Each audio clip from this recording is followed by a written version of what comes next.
fooling around. Only rule is me, they don't die tonight. Yes, boy, just got back to town. Since he'd been back, food been rotting in the ground. Where the heck boy gone to? You'll know when he get back, or something else will end up bad too. The Lord is back in town. Come out and play, don't get led astray. I'd happily walk into the night to find my ghost wife and wife. The Lord is back again. The Lord is back again. A pool with no motel is like a boat without a sail. You can't break me. 3:30 in the morning, not a soul in sight. Monsters knocking on my door every night. When the bell starts ringing, be ready for the pain he's bringing. He wants to get home in his boat. If you get in his way, he'll cut your throat. Come out and play, don't get led astray. I'd happily walk into the night to find my ghost wife and wife. The boy is back again. Come out and play, don't get led astray. I'd happily walk into the night to find my ghost wife and wife. The boy is back again. The boy is back again. The boy is back again. A pool with no motel is like a boat without a sail. You can't break me. 3:30 in the morning, not a soul in sight. Monsters knocking on my door every night. When the bell starts ringing, be ready for the pain he's bringing. He wants to get home in his boat. If you get in his way, he'll cut your throat. Come out and play, don't get led astray. I'd happily walk into the night to find my ghost wife and wife. The boy is back again. Come out and play, don't get led astray. I'd happily walk into the night to find my ghost wife and wife. The boy is back again.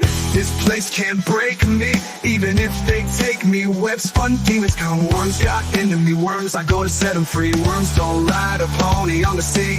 Take these worms from me. My blood is your blood now, motherfucker. Smiley, smiley. The boy is back again. This place can't break me, even if they take me. Webs, fun demons, come worms, got enemy worms. I go to set them free. Worms don't ride a pony on the sea. Take these worms from me, Smiley. The boy is back again. The boy is back again.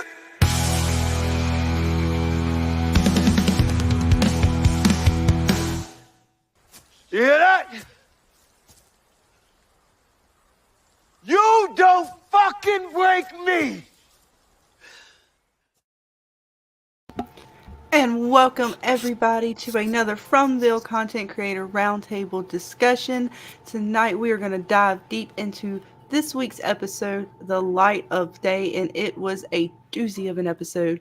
So welcome everybody. Happy Monday to you all. We have the new watchers on the wall hanging out with us for a little bit tonight. I know we may have some other folks popping in and out throughout the night. So lots of good things to get into, and I cannot wait to see what you guys as well in the chat think about this episode.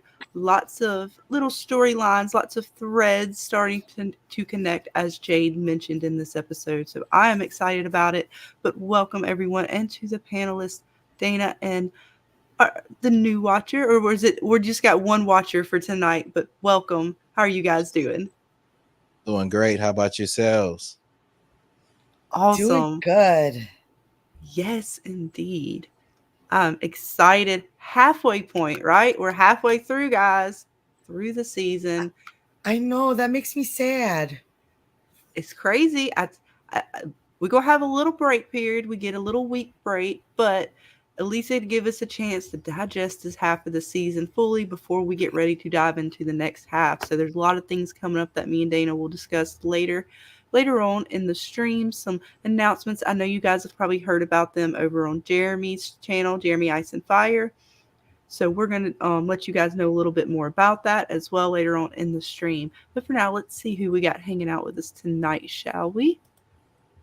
I see the Grumble Door. First and foremost, hun, welcome to you. Glad to see you hanging with us.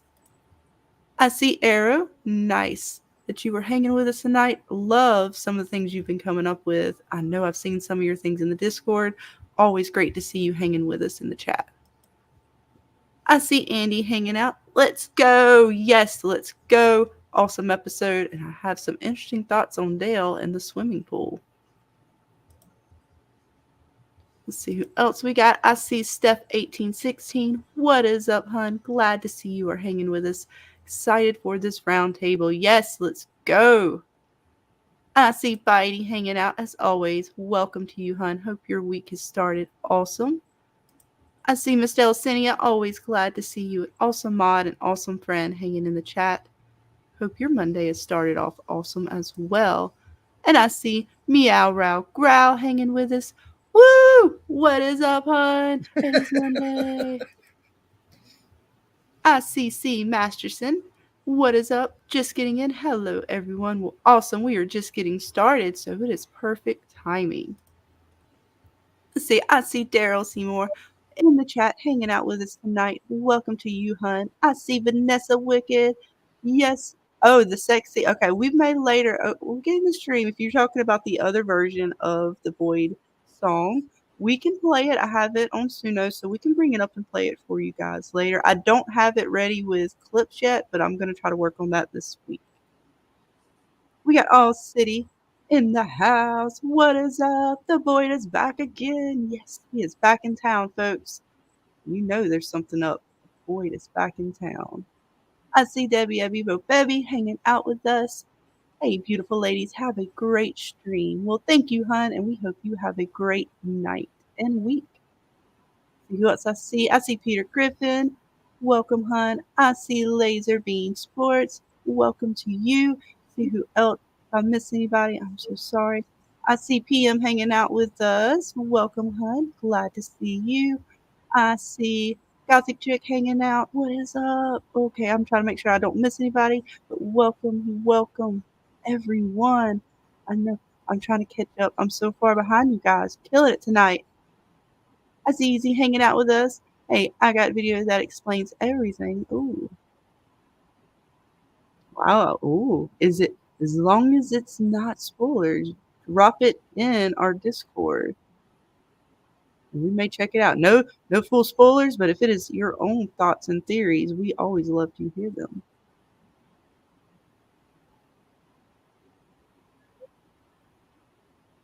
Let's see who else. I'm sorry, I'm trying to make sure I didn't miss anybody. And I see Mr. Moon Knight. Welcome to you, hun. I think that is everyone. So we will get ready to dive into this. So we'll start with our guest joining us tonight. Dana, I will let you take over questions. I know we want to start with just the overall thought, favorite moments. You've been on here before. You kind of take it away, Miss Dana. Yes, this episode was.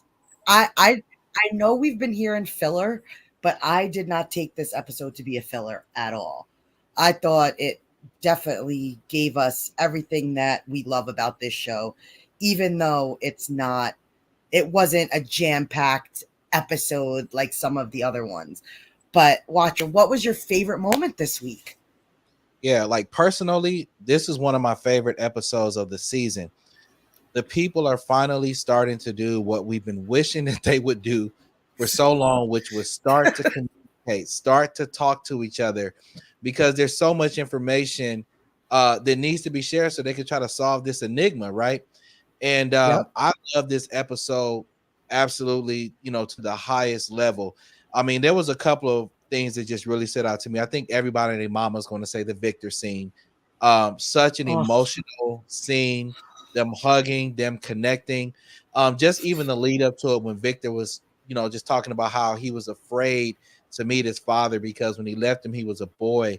And in some ways, he was embarrassed about the person he had become in Fromville, and wondering if his father would still love him, if his father would still want him.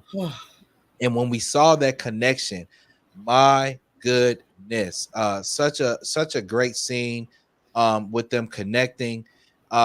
Really, to me, reminded me of some of the scenes that we saw earlier this season that were just well acted, like when Kenny's mother, Mrs. Chen, passed away, and Kenny acted that episode I was like, wow. Also, Boyd, that episode when he got freed and he hugged Mrs. Chin when she was passed away. So there was a lot of moments, but definitely the Victor one stood out to me for a variety of different reasons. Yeah, that tugged on everybody's heartstrings. I mean, that emotional moment of him just seeing his father and being like, I tried to come home. I mean, I know Anthony from the movie blog said he was going to need tissues for this episode, but oh my God, I was like, I was crying. My mom was crying. We were all crying when that moment happened, because it was as emotional as a scene like that could get.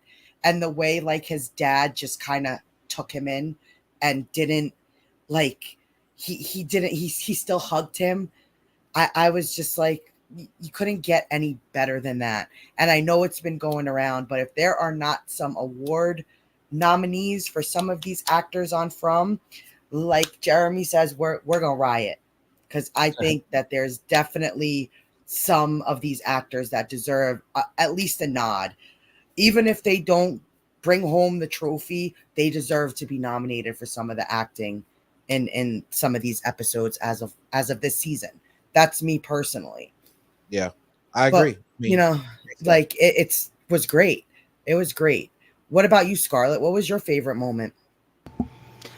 Of course, this moment here is probably one of the top moments. I agree with that. But out of like the Victor and Henry, I would go to Jade and Tabitha, and I love how Jade talks about certain things where he's talking about the pieces are coming together, the threads are coming together. He talks about the feelings he had when he was down there in the caves. Like he starts explaining all these little details, and those things for me. I'm trying to get there. Here we are. I don't know. It was just something. I love this whole moment. And of course, Jade, his character in general is one of my favorites, anyways. And just the way he talks about things, because he's like, what if they're dates? Like, there's just something about the way he talks about everything in this world. Even when he talked to Jim and stuff, and he's like, what do you mean the tree? Like, it's a magical tree. What do you mean there's nothing there? Like, it's something. It's a piece, like you have to get, he said something about the chaos until it seems like chaos until you see the patterns. Yep. In this moment. And I love that. I was like, yes, because we're talking about this chaos, how we're trying to fit all these pieces together. And he said this almost throughout the seasons, right? He talks about it at the end of season 2, where I think he's saying, it's like we get all these pieces, all this vague fucking shit that we don't get the edges or the corners. We just get all these vague fucking pieces that don't make sense. Chaos. And he's starting to put the threads together. And it made me think when he said that back in episode 2 or so, when he's in the barn and he throws that little thing out the window and he's all going like half out of his mind, and he's underneath all these threads. He has all these threads above him that he's trying to put together. And I don't know, everything about Jade I just enjoy. That's me though. Yep. Can I throw one more out there? Yeah. You sure can. Definitely the ending scene. When we saw Dale, he was stuck in the wall, but I loved what Boyd did at the end, and it kind of reminded of a quote that said, "Never let a good crisis go to waste." And when Boyd turned around and yelled at the people and said, "Are you not fucking happy? Who else wants to get in the tree right now?" He was really kind of setting the tone and kind of taking back control of the town, because at that point he had kind of somewhat lost control other people in the town after what had occurred in the almost at the cafeteria, but the diner. And I just thought that was just another powerful scene when he was just like, you know what, I'm not gonna, Dale is dead. It's nothing I can do about it, but I might as well take advantage of the situation how I can. And I just love that scene as well. Well, yeah, think about it. Like, you had all these people getting ready to bum rush these trees. And in that moment, Boyd had no way to stop anybody. He honestly didn't. There was no way he was going to stop anybody from climbing through those trees, because with the prospect of going home being so important to people, I mean, I don't know if I would honestly be the first to jump through one of those trees, but I get people's want to be like, where's this tree at? What are we doing? Let's do something. And even when Boyd had that moment with his son, like, which one of these people are you willing to sacrifice? Mm-hmm. Like, are you going to be the first to jump through one of these trees? I know you're not. So which one of these people are you okay with if something happens to them?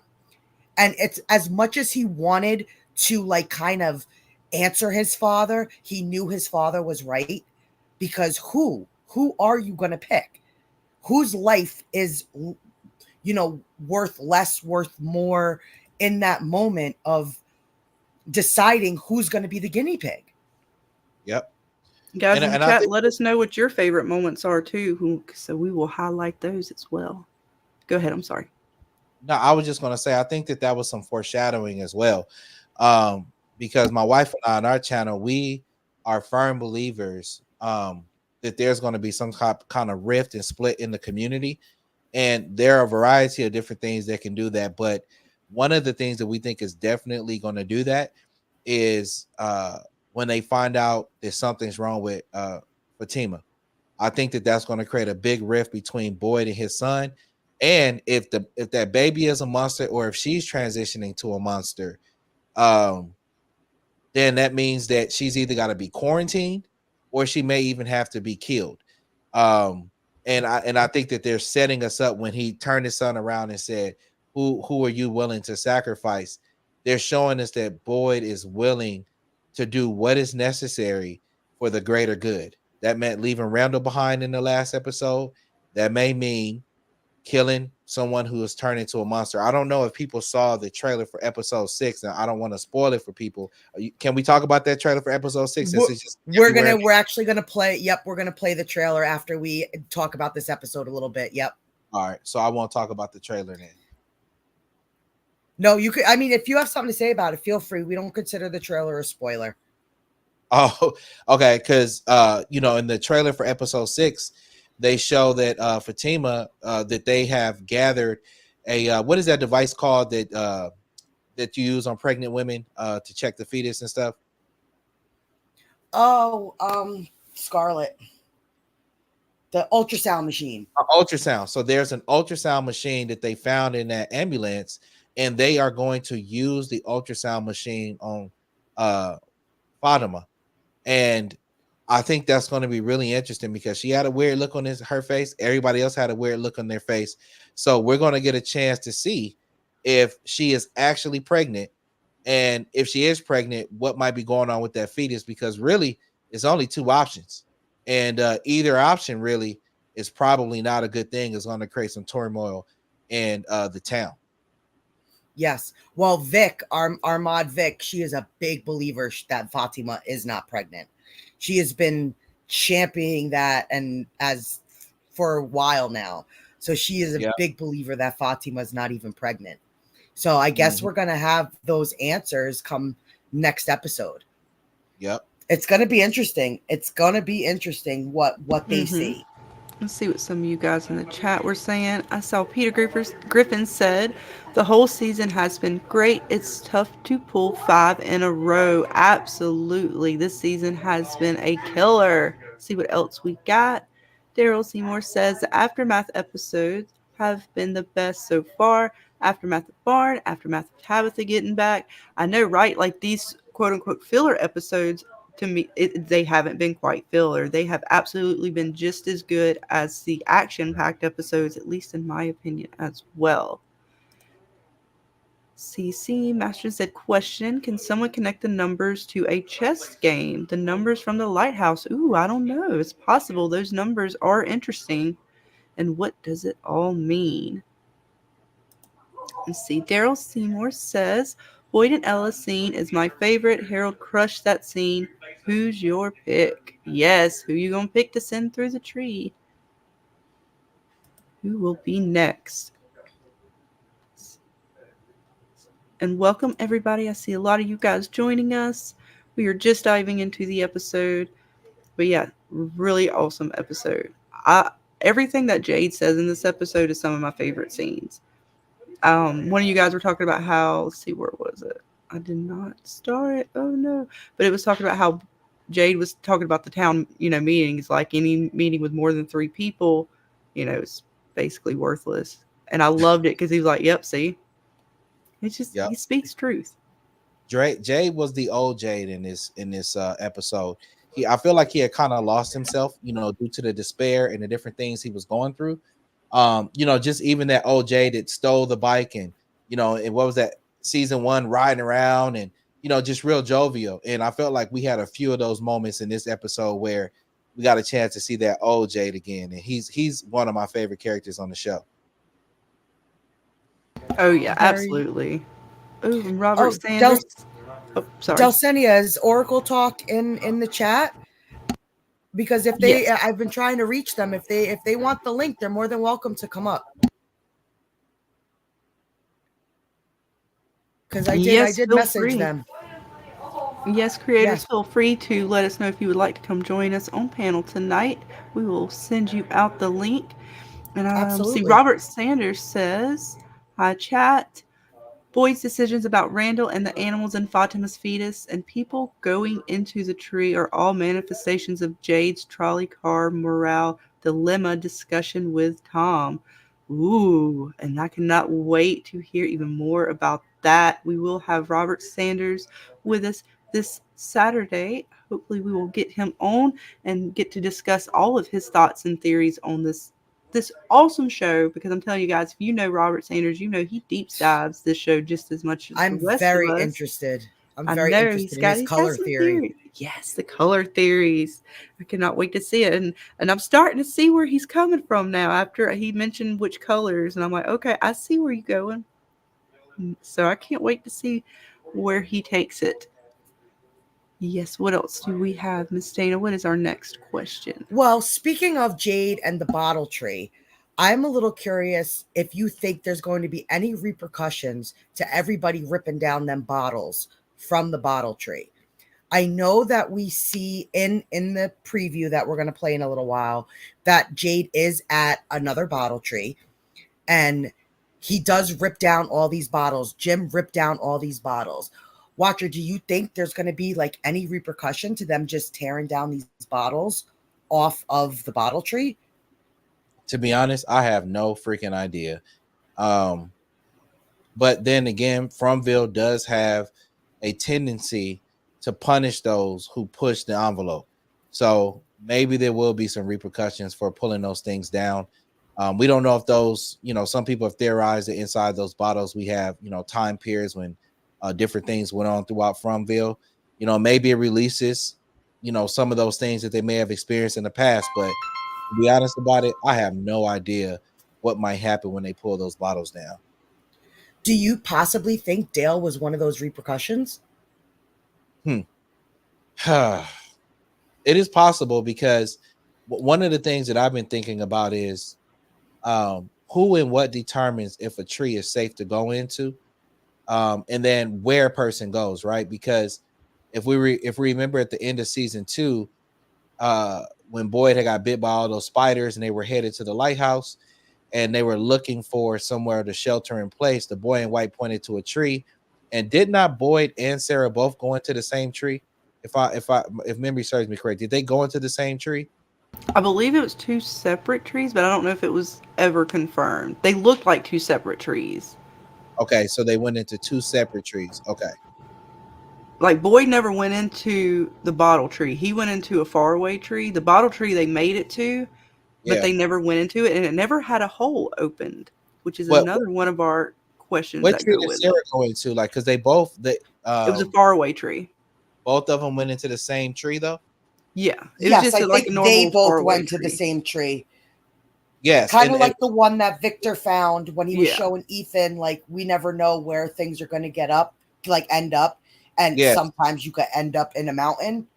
Yep. And you see, that's why I Foreshadow. asked, because they both went into the same tree, but went into different destinations, right? Mm-hmm. So Yes. it's like, what determines where people go? Because, I can understand if one tree puts you in one place regularly, but for both of them to go into the same tree and then go into different trees is really interesting and intriguing to me, because, it makes me wonder, how can one with any type of consistency determine where a tree is going to take them, whether it's safe or not? And, some people have said that Victor may have little map in his room that kind of highlights the trees that are safe or take people to different locations. But it just makes me wonder, you know, what is a driving force that determines where a tree takes someone?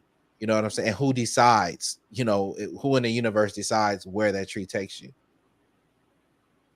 Yeah. And I think that's what Boyd was trying so hard to explain, that these trees are not, they're unpredictable. And he, like, even where he ended up, like I didn't know, I knew somebody was going to go into one of those trees this episode. I Yep. knew they were, because you can't help it with the town that's so eager to leave, having that information, somebody was going to do something. But my issue is now that they've ripped down all these bottles, they've opened up all these seals on these bottles. We don't know, like you said, what the repercussions are going to be. Is Fromville going to get angry? Like how they sent the storm when they set up the tower. Exactly. This place definitely bites back. How bad is it going to bite back this time? Yeah. And did Dale unfortunately become the first casualty of this place fighting back? Like, you thought you was going to go where Tabitha went. Oh yeah, think again. It cost you your life.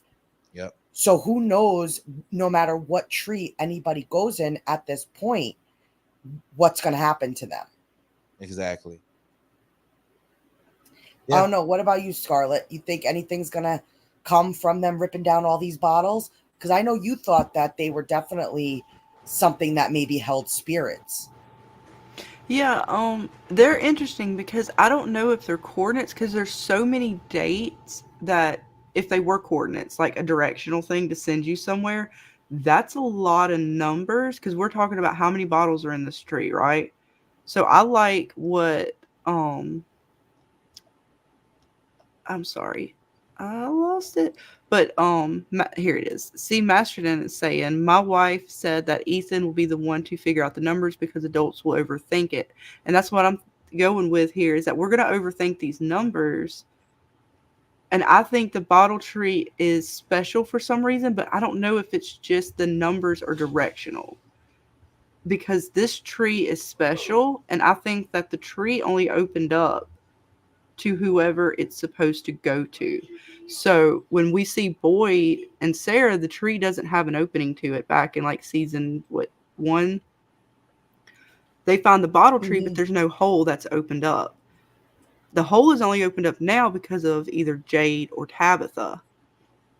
The only reason that I believe Dale was able to go through it is because it was opened up for them, but he wasn't supposed to go through that tree.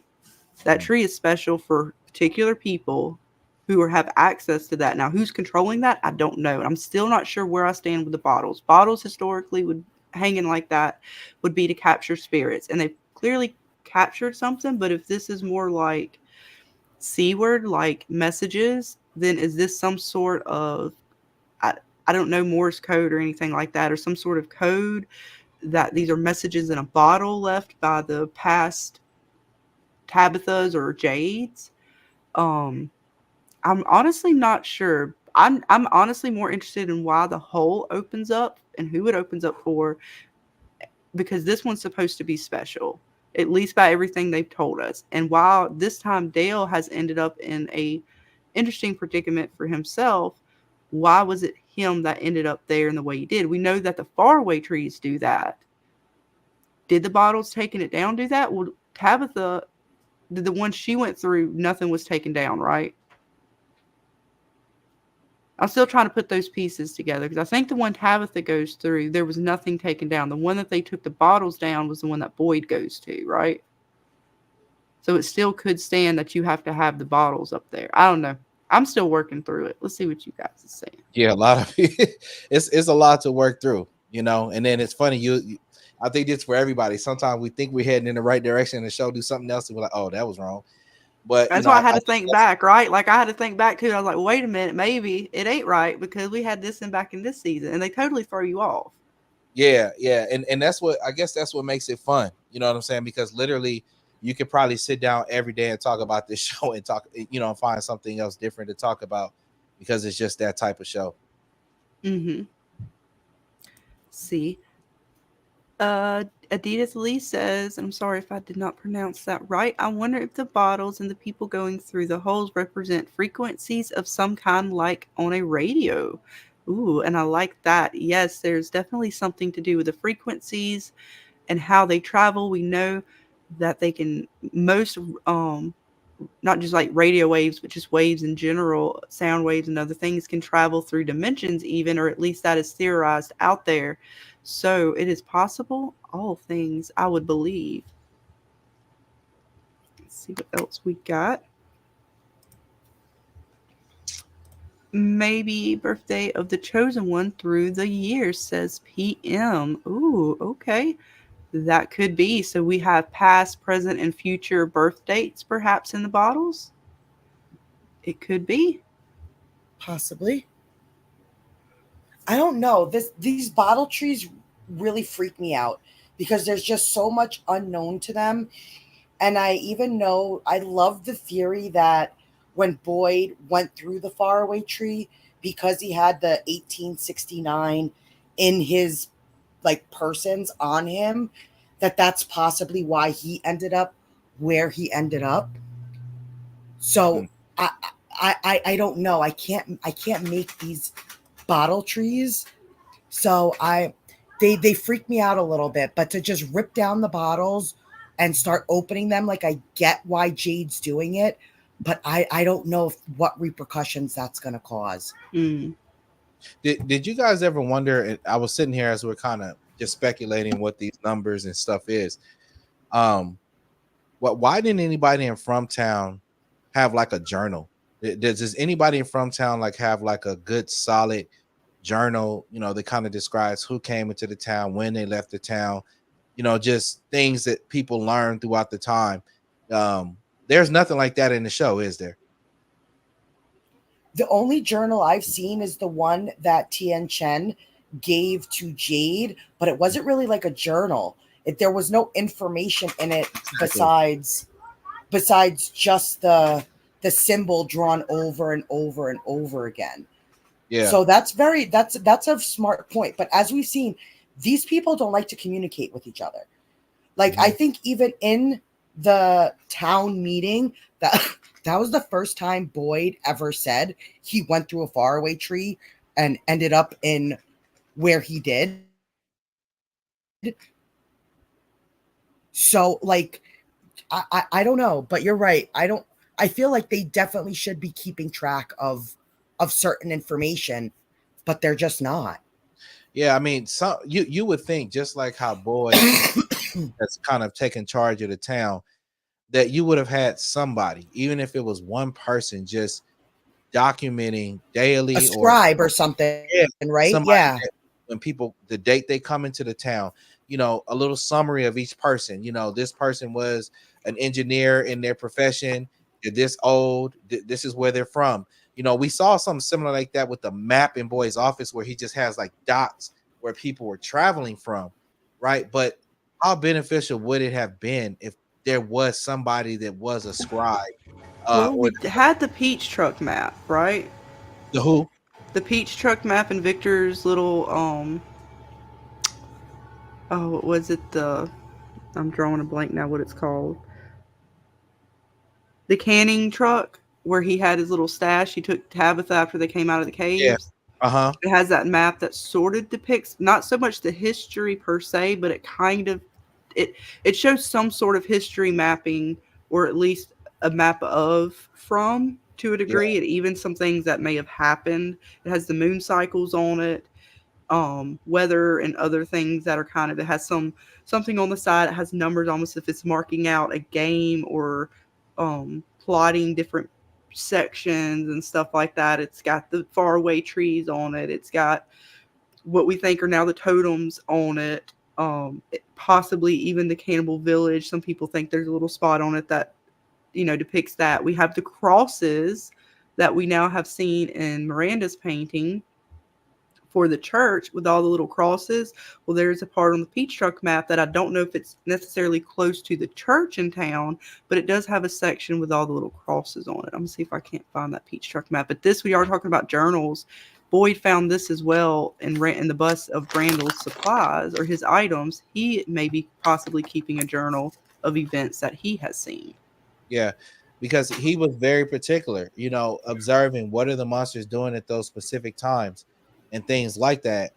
And it kind of changed the subject. The interesting thing about that was, as much as Randall was observing and tracking the monsters, I think they were doing the exact same thing to him. And in some ways, I feel like that's why they may have let him live. But I guess I digress. Yeah, no, what the purposes for what they did to Randall are still a mystery to me. Of course, I speculate, just like all you guys do. Was it the cicadas that stopped it? Was it just because they were wanting to mess with Boyd? Is it both? A little bit of both? Is it something else more that, maybe this is part of their changing him, breaking him down in a way, so that he doesn't trust anybody, and something happens, some question mark mystery I don't I don't know the answer to. But yeah, his whole situation is interesting. Also with him, with the cicadas, he's the only one so far that the show has shown us seeing the cicadas since they were attacked and brought back. They're making a note to show the totem head, or what I think is a totem head, that he has carved with Boyd grabbing a hold of it. He has carved other things, but I don't remember them making note of it other than he's just fiddling with stuff, having something in his hands. They're making a note that Boyd's actually picking this item up as if it had maybe more significance in the story. Like maybe it's going to be developed further. Maybe he'll be able to ask him later, like, what was this about? I really think it's one of the totems. Perhaps something that he has seen, because he still sees the cicadas. So maybe he's more, remembering the dreams or the nightmares or whatever that Julie kind of explained to Elgen about, I could hear it, I could even feel it, but it's almost as if she doesn't remember it or she doesn't process it. Maybe he's able to sort of process these things. Maybe that's why that journal is there. Maybe it's a dream journal where he's been processing these things that he sees, and this is one of the items. Because Boyd just picked it up, right? He didn't look in the journal, so I would be very interested to see what is in the journal. And real quick, welcome to Tom from Oracle Talk Radio Network. Glad to see you hanging with us tonight. How are you doing? Good. How's everybody? I'm glad to be on. I look forward to it. Yes, and thank you for coming to our show, Jenny and I. She's the one behind the Oracle Talk Radio Network comments there. Thank you so much for being a part of ours as well. Let's delve into some mystery, huh? I know, yes. But what would you like to start with? Because we've kind of dissected a little bit of it. I'm sure you've listened to a little bit. So out of some of the things we've covered, what's some points you would like to hit on? Maybe some little details you've noticed or theories you got developing? So are we talking about yesterday's episode? Yes. Okay. So one thing that I wanted to point out, and I like, and this will be a little nerdy, it's the writing behind it, but to have the interaction between, the interaction between, wow. I am completely drawing a blank on his name. His father showed up. Wow, I am so sorry. Yes, Victor and Henry. I know, I do it all the time. His father, yeah. The writing behind it, and how, he, because I could see myself as Victor in that portion where he wants to see a kid. He doesn't want to see a grown man, and the father's just happy to see his son, period. How they started that in the beginning, I thought. And as you know, some other shows, they'll put that at the end. You know what I mean? Where you're waiting the whole time. But they put a little bit of that in the beginning.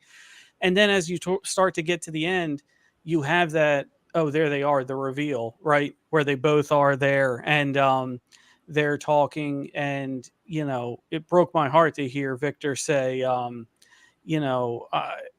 couldn't get home. Right there, that scene. Oh. I couldn't get home. Oh. And it was so heartbreaking, and it stirred an emotion out of people that only good writing can. So that was the one thing that stuck out to me the most was how well writ this episode was, And you know, for the majority of the show, it has great writing, but that part stuck out to me. Oh Yes, yeah, the no, this emotion in definitely that moment. pulled. Oh yeah, and like you said, the setup for how they started with kind of both of them, right? Henry talking to Donna, and kind of talking about how he felt bad, like he wasn't going to be able to live up to expectations. Yeah, Victor feeling the same way, talking to of all people, Sarah. It was just this. It was so interesting because Donna being almost like a mother to Victor, being there for Henry, and then Sarah's that development of itself from the previous episode had me the way he felt with Sarah, comfortable enough to talk to her about secrets that because she yeah, was seemingly the scariest person in town. Like I agree with you. The way they set up these things with the dialogue and stuff is so catchy. It really hits you, really pulls at you, and yeah, it draws you in because these moments were not filler for me. These were absolutely developed for character, yeah. story, everything. Absolutely. I mean, we didn't know, you know, at the beginning of this how much impact Victor's father would have in just 4.5 episodes. You know, like his character was really well done. It was an area that I didn't know they needed. You know what I mean? But it works. It really works.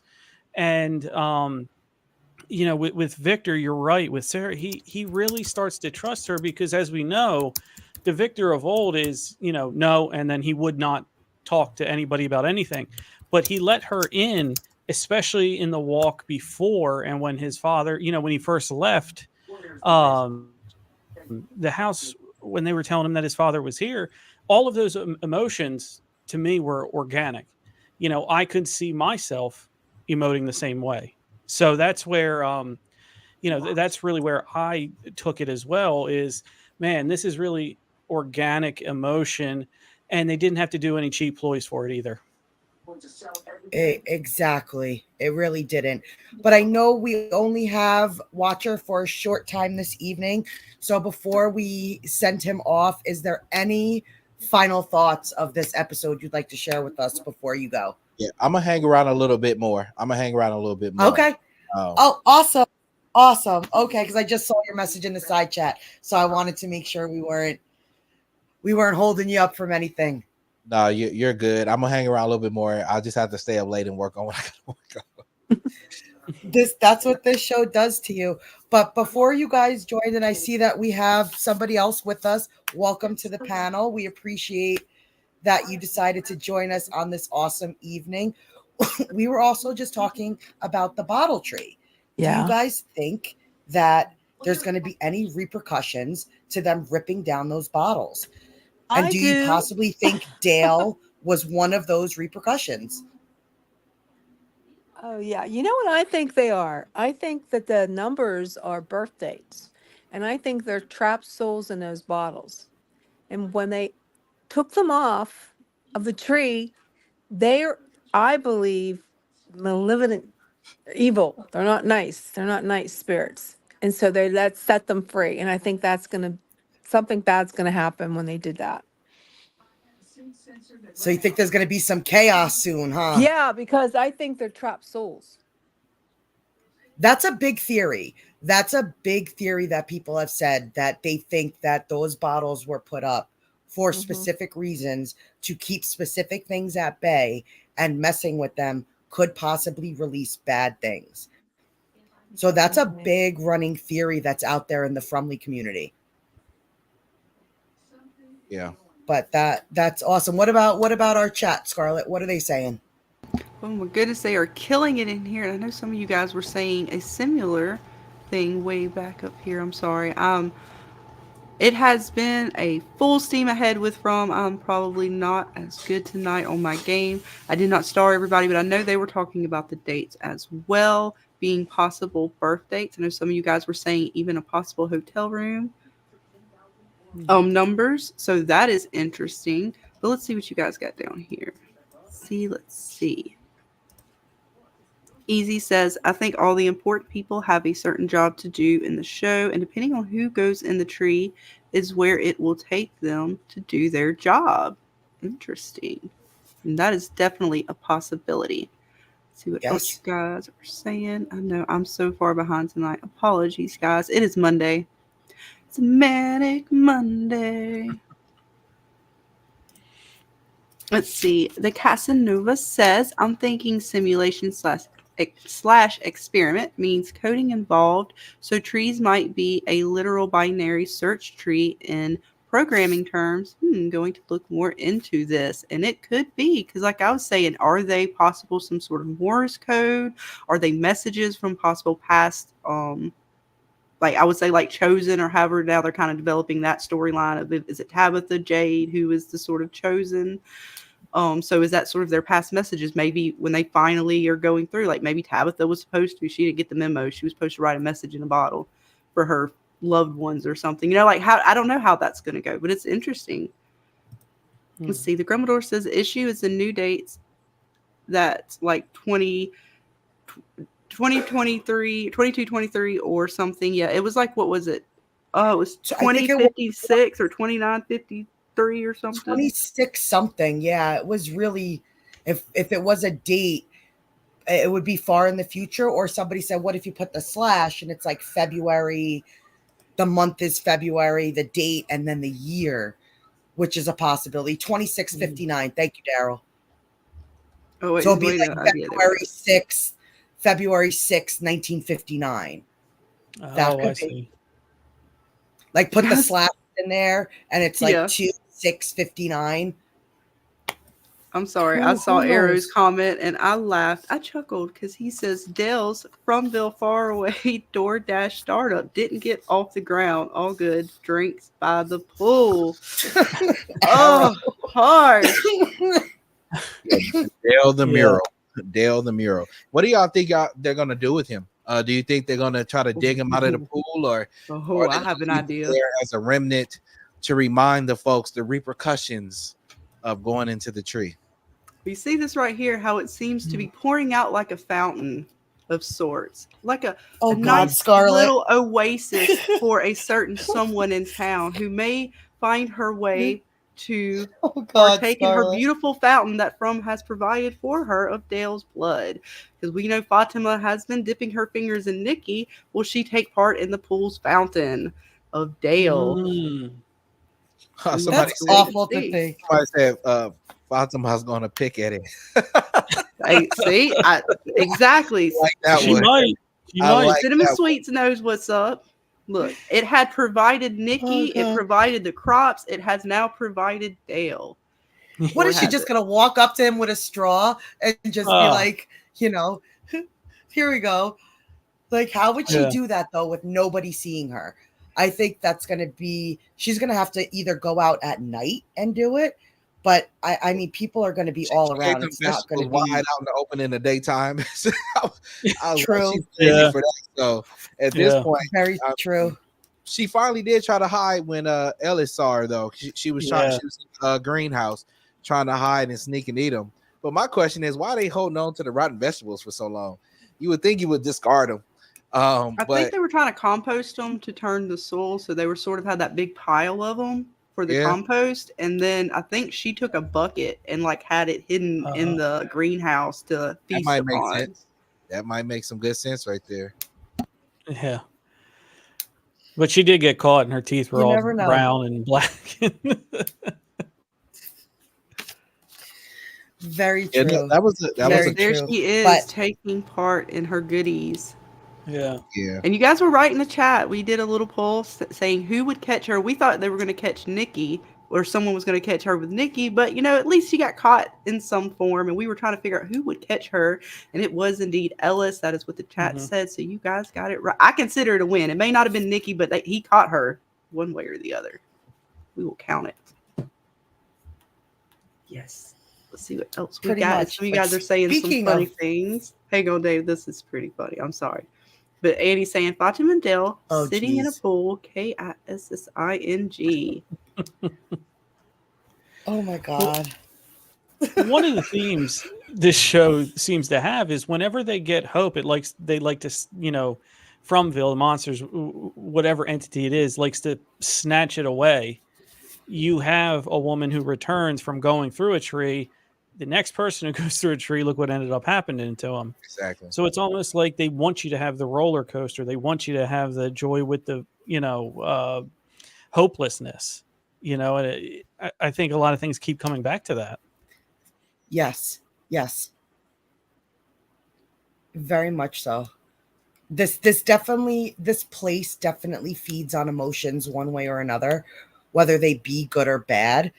And depending on which side or which faction you think is at play here. But it's very much a place that likes to manipulate, likes to feed on hopelessness and certain emotions that definitely it does something for one of the entities, whether you believe there's two at play, like a good and an evil, or whether you think there's just one thing at play here. Emotions definitely play a part. I definitely agree that emotions are a big deal within Fromville. For sure. And you know, But that seems to speaking be. of which, I'm sorry, go ahead. no, go ahead, finish your thought. Oh, you know, it's becoming, you know, a part of this is, you know, the Ballad of Boyd so far in 3 with the breaking and what they're trying to do to, you know, affect his mental break here. You know, it seems like that is the overarching message that we've got, at least for the, you know, the past few episodes. And I got to commend Boyd's mental toughness, you know, for not letting everything go to hell. Because listen, for Tabitha is one thing, but for Boyd, you can even argue it was actually harder for him to have that meeting in the diner than it was for her. You know what I mean? Because he's trying to affect order and make it where, you know, everyone doesn't jump down her throat, which ends up happening. But you know, the town seems to be turning against him just because he's safe. You know what I mean? I think a lot of people are coming to their wits' end, and we'll see how that will turn out in the final half of this, you know, season. And going with what you said, I think that that's what we're going to see. We talked about it on our channel that I could easily see there being two different factions. You know, the people that are either upset that people are being progressive and trying to move things forward, and then the people who just want to stay safe. You know, I always go back to season 1 of From, and one of the things that always fascinated me during that season was how content the people were at that time because things were so safe. You know, I remember the parties that they would have. Oh, this is your how many years you've been in here? They would, you know, Fatima was growing the marijuana. They were celebrating. You know, orgies were going on in the house. To me, those people were living their best lives because they had the townsmen and stuff like that. And we would jokingly talk about how Fromville is the place to be. When you had the townsmen in season 1, you had no bills, you had no stress. You were living life, having a good time. And I think you're going to see people say, look, stop messing with this town and let's try to see if we can go back to those times. And the image I see up here of you know, Ellis or whatever, I really think that what they discover with Fatima is going to play a big part in the rift that maybe goes on in this town, because if they find out something's wrong with her, they got to do something with her. And that potentially could cause a rift if they need to kill her, quarantine her, get rid of her. And it could cause a problem, especially since Boyd has just repaired his relationship with his son after he had to kill his mother, and they've repaired the relationship. What's going to happen if something like this has to happen with Fatima and they have to get rid of her? What will that relationship look like between father and son? What's up, everybody? Welcome. Hello, How are Mr. you doing Ray. tonight? Hello. You know what I demand. Oh, I have know. them. I don't have them. I don't We have don't have them. You any gotta go tonight. take that up. We don't have any tonight. You gotta take that up with Jeremy. Hey, it's all right. We don't have any for you tonight. There was none For those who don't know, available. he is demanding a certain set from Tabitha that we do not have. Certain set of things that she carries on her chest. He has been demanding this for a while in the chat, I believe. I want something from everybody. This week, I want something from Randall. Well, unfortunately, we do not have any of those available. Let's see, we take that up with Ravener. He may be able to help you with that, or Jeremy. We do not have any of those over here. Yeah, Ravener should be able to help. But welcome to the panel. But getting to the next question, guys. Do you guys think there's going to be anything to those Polaroids? And we'll start with you, Watcher. Do you think there's going to be anything we're going to see in the coming episode, or in the future, in regards to the Polaroid pictures that Elgen and Julie were taking in the basement? Oh, Ask that question again. Ask that question again. Sure. Do you think there's going to be anything to the Polaroid pictures that Elgen and Julie took in the basement? Yeah. Absolutely. Yeah, like we Definitely. were talking about on our channel. They strategically did not show the results of Julie's picture.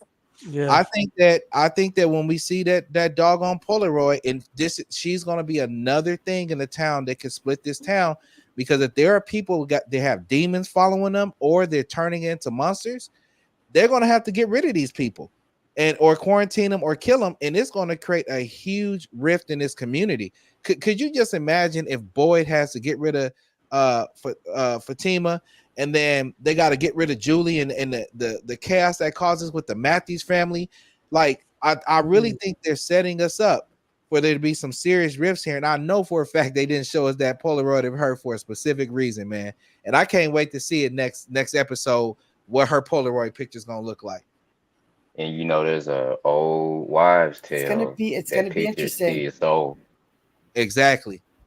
Because even the paranormal, they always, whenever paranormal stuff is going on, it always gets seen or captured in either photos or video where you can see some type of thing that you can't see with the normal eye. And it really, when I saw that scene, I thought it was going to be Elgen that had something in his picture, and not Elgen. What's his name? Yes. Yeah, Elgen. Oh, yeah, Elgen. I thought it was gonna be his image that had something in the background, because I had chills when he lifted up his Polaroid. Then when nothing was there and they just moved on from Julie, I said, "Oh shoot, it's Julie," because it's those three people that had that experience. That were under that spell. They have some weird things going on with them. Very much. And I know that you guys, Oracles, you guys are really into that kind of stuff. So do you guys think that there's going to be anything to those Polaroid pictures? Well, Most definitely, I Jenny. do. I know I was going to say definitely there's something going to be in those pictures. Definitely. But what? I don't know. And Go ahead. to your point, you're Do you exactly think it's right. going to be something related to Julie and the cicadas? I think it's going to be something, but I don't know about the cicadas. I don't know about that, but I do think there's going to be something. Either it's in her picture or the young man's. What's his name? Elgin. Mm-hmm. Yeah. Yes. Something. Oh yeah. What about you, Tom? What do you think is going to be in there? Yeah, definitely. Pictures do. They're taken on every paranormal investigation that anybody you can go and do for yourself. And the older tech is almost just as good because it captures things that might not be in our digital space. You know what I mean?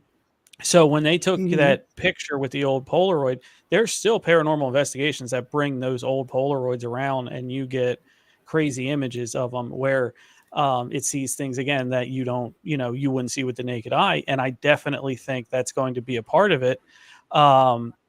With her, I don't know about the cicadas. My personal theory is there's going to be other people. There's going to be another entity. There's going to be something behind her, because if you look and here, that was a good shot where they have it right. That and the one before, when he took the picture, you didn't see anybody to the left. She was the furthest most left. Right.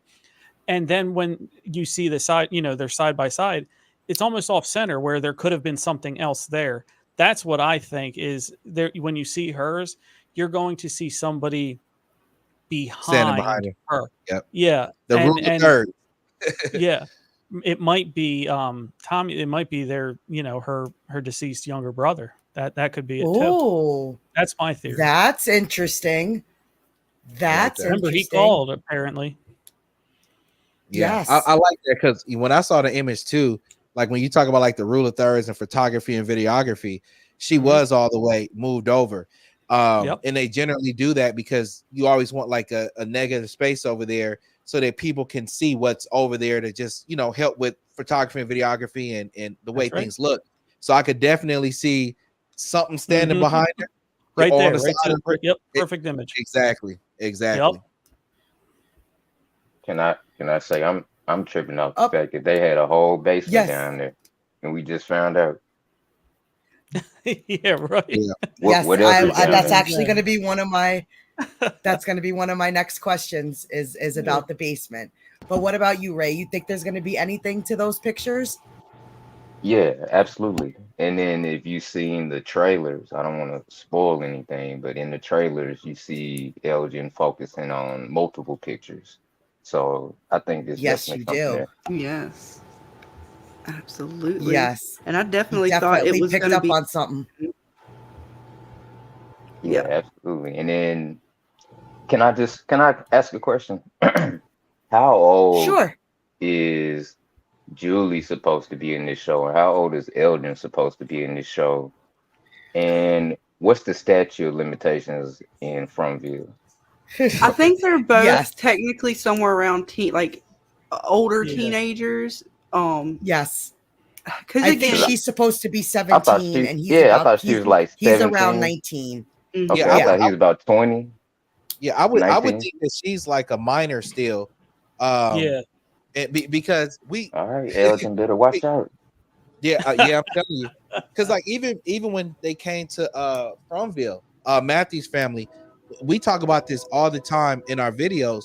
It was so surprising to me that Donna and everybody in the town was so insistent on allowing this minor to choose where she was going to live, even though her parents didn't want her to go somewhere. And I was like, ain't nobody telling my minor child where to live. And in Yeah, particular, I always found it so weird and interesting that of all the people in townhouse for her to cling to, they move her into the bedroom with Fatima and her boyfriend, and they're divided with the sheet there. And in my opinion, I always felt like some type of grooming was going on, because even in season 1, we saw Julie attempt to, well, she did try to kiss Fatima and she kind of pulled back. So there was always some type of weird thing going on. And we even saw it in this past episode where when she snuck into their bedroom, she was looking outside of that window and it had a flashback to where she was having a conversation with Fatima. And I always felt that that relationship was so weird and inappropriate, because I definitely, if I had a room and I'm an adult and you know what adults do, I don't want a minor right next to me with a sheet dividing us. And I always thought that was weird because, you know, she is a minor. And I feel like Elgin is maybe a little bit older. I always felt like he was like, you know, 23, 24 or something like that. But Julie, to me, always was a minor in my mind. Yeah, I'd have to agree with that. I always saw her as a minor. Yes. You know, and That has been a big point that has been brought up. I always did thought we Elgin ever was find? younger. I did Go too. I ahead, was what gonna were you say, gonna did say? we ever find out if the age of Elgin? Did they ever disclose how old he was? no, see, I always assumed it was like 19 or That's what I 20. was gonna And say. Because I then mean, 'cause just by the I way he also looked, he don't looked know how older. long But they've been there. Like, I'm not yeah, exactly sure how long they've been there too, because maybe she was 16 and they've been there 2 years. She's 18. You know, I don't know. no, you're right, because I the think time they've only there. been there not even a month. Oh, Because I believe in season 1, it was only about a week. I think these seasons have only been the span of a week to a little bit more than a week. See, I was I thinking don't they've been think there they've like been there years. I No, mean, I don't Julie think they've been there now. years. I was thinking like at least a year or two, because I remember when she got out, I want to say when she called her mom said you were missing for like a year or something like that. Maybe I'm wrong. I I don't I don't think remember so. that. I don't I recall. don't Or think so. was it when they were looking on the computer, looking up the missing people? It was something that happened that made me think they had been there like at Yeah, least a year. I have to go back and see. I don't recall that Go ahead, particularly, Tom. but I mean, it could have been.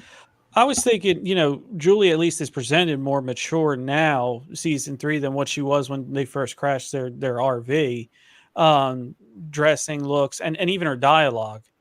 So to me, it made me think that some time had progressed, to what Lord was saying, at least a year. I mean, but if not, then so be it. We know time works differently there, especially with some injuries and how they heal so much quicker. Maybe it is, an elapsed or a quicker time. But I do think she is more. They make her more mature now than what Yeah, she was season 1. that was exactly what made me say that, was because I can notice in this episode when they started smoking weed, they were playing up her age and playing down his age. Mhm. And like she was getting him high. You know what I mean? Yeah. So Hmm. But yeah, on the Yep. photograph, That so has I been a always question that has been floating around. yes. I just want to touch back on the photographs too before, because I know Dana will move us on to the next question. I just want to say that I think what Elgin is going to what he's going to see is actually of himself, and it's going to be the kimono lady. I thought that's what we were going to see in this episode when his picture came up, because to me that fits the lore of what she kind of is portraying, which is the Yuri's, the sort of Japanese culture of spirits. So to me, I thought it was such a Shutter moment. And again, shout out to, I believe it was, um I'm going to say his name wrong from Discord, and I apologize, but it is DVNC Masterson. So C Masterson in the chat, I know your theory hits hard on this, is how they touch on a lot of sort of tropes, and they bring in From all over the place. And I just seen this as the Shutter trope brought into From with our kimono lady. And so I'm thinking he's going to start seeing that. Yes, it did not develop right away, but again, that doesn't mean he will not see that at some point, right? Because he didn't remember her at first. Now she's more visible. He's seeing her throughout the day. He doesn't see her in the first picture, but maybe after he takes a few more images, he will start to see her sort of hanging out behind him. I'm not sure, but that's just my thought. See what else we got. And I loved how Arrow was saying, yes, shake it like a Polaroid picture. It's definitely going to be something with those photos. Oh, Definitely most going to definitely. be something. I But thought someone was gonna get her when she went in getting the back, house too. Yeah, I I kind was of waiting Could for be. something to get her. Yeah. They did cut that weird, like, or what's going to happen? Is it going to be a mystery with her in the house or something? Yeah, yeah. Because it shocked me. It just, for Elgin to be as scary as he is, and not wanting to sleep, I found it kind of odd that he would choose to remain in the colony house by himself anyway, with nobody in there, especially since he feels like the kimono woman is chasing. Like, why would he just stay there by himself holding a thing for your fireplace to shovel out ashes, and almost bash Julie upside the head with it? I just didn't understand why he was there in the first place. I think that lady might be his mother. I said that. I thought Yeah. that. I But would he actually thought recognize that her? as well. He I talks about don't his know, grandmother, because we but he don't doesn't know talk the about his history. mother. Yeah, like if it was a situation where maybe like his mom died when he was really young or in childbirth, I just thought there was some connection, familia, like a familia connection to the woman. Because he always just talks about his grandmother. He never mentions his mom. And I just thought it was very weird that this woman would go to him saying, help me. Like, why would he be the one who can help her if there wasn't some kind of connection? And to make it even more tinfoil theory, I possibly thought that maybe he was another child that was possibly born here. I'm And with you on somehow that. they got him out as a baby. And maybe the mom turned into a monster like we see happening to Fatima. That's exactly what I was thinking. Like No, almost word for but word. that's Yeah. my tinfoil hat. I'll take it off now. No, it's not a 10-4, because the moment I saw him, that's what I thought. I thought either he was in somebody's womb and they escaped while he was in their womb, so he still has some connection, or like you said, he was a child when he got out of the town, and that's why he recognizes it and still has some type of connection to it.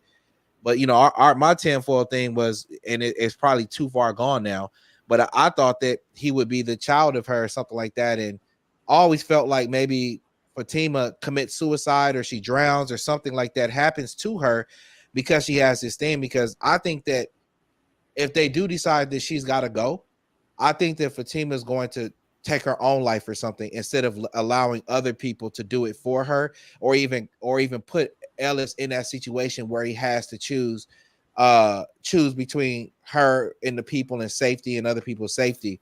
And I thought that maybe that lady was her, she drowned or committed suicide or something like that. But that was my tinfoil idea before things got going with the show. Oh, and then to hit on that, Dana, since you're going down, and we're going down the mother trope of this, and since she is a seemingly Japanese spirit, there is a particular Yuri called, and I'm not going to pronounce it right, I apologize, it's Ubume. I will never be able to say it right. But it is a mother ghost who died in childbirth or died leaving young children behind. The Shuri turns to care for her children, often bringing them sweets. So it could be a version of that. Ubumi. Abumi, maybe. I apologize. Or maybe. Ubume. Possibly. And I see that Anthony is in the chat from the movie blog. Thank you so much for coming by and showing us some love. He has another great channel that drops From theories all the time, and he's got some good theories, some good insight. So if you guys don't know about Anthony's channel, go check him out. He's another great content creator when it comes to From. But yeah, like I still think, because out of all the people in From, why Elgen? Why is the spirit just showing herself to Elgen? Like there's got to be a deeper connection that we're not seeing. Especially if you guys remember when he first got to From, he was looking for water. He was like, is there any water? Body of water. And the spirit always comes dripping in water. So he has some form of a connection to this place prior to him being here. It's too strong of a connection for it to be just a throwaway. So I'm curious to see where they're going to take Elgin's story. I don't know about you guys, but I'm definitely curious to see what's going to happen with this. Yeah, I'm waiting on with him because I'm tired of him sitting around moping. I'm ready to see him, do something. And we got Andy who says, is it the same camera that took the picture of Christopher? I think so. I think so. I think it is. I think it's the same Polaroid camera. What about you guys? I mean, it's very possible because a lot of people said that they felt like some of that stuff was his stuff in there, because if he was had a ventriloquist doll, maybe he was some type of artist and stuff like that and putting on shows, and a lot of that stuff looked like it would be a part of a show, kind of the hat and all that kind of stuff, maybe. So, and the weird gown looking thing that she had and stuff like that. So what about you, Jenny? You think it was the same Polaroid camera? I do. I think it's the same one. I definitely do. What about you, Tom? Same camera? Oh, you're muted on this, hon. Yeah, same camera. Somebody made a good point about, cell phones and, a Polaroid camera. People would have cell phones if they can even charge. I don't even know if they can, but the 70s, 80s Polaroid, it's something unique. And especially if they're the age that, they're portraying, late teens, early 20s, they probably haven't seen one of them if it's modern time. So, I can see why, that would be an item to grab. But yet I have to go same Polaroid. People just don't, not everybody had one back in the day that eventually got trapped in Fromville. What about you, Ray? Same camera? I would say same camera. So for me, I really need to look it up. I'm sitting here looking at the camera now, and I was born in the 80s, and I think cameras were a little bit better than that during that time. So I don't know. Because they made a point to mention the time frame when they were talking about 80s clothes and stuff like that. So I don't know. Yeah, I think 80s. I had one like that probably in the 80s, like You they're think so? Polaroids. I think Okay. we had a couple of those because at that time, still like digital stuff was still it cost too much for space. Like you Right. remember when you had back in the day, you pay like $300, $1,000 for 1 terabyte. Now Yeah, you can go yeah. get a terabyte for $10. On Apple.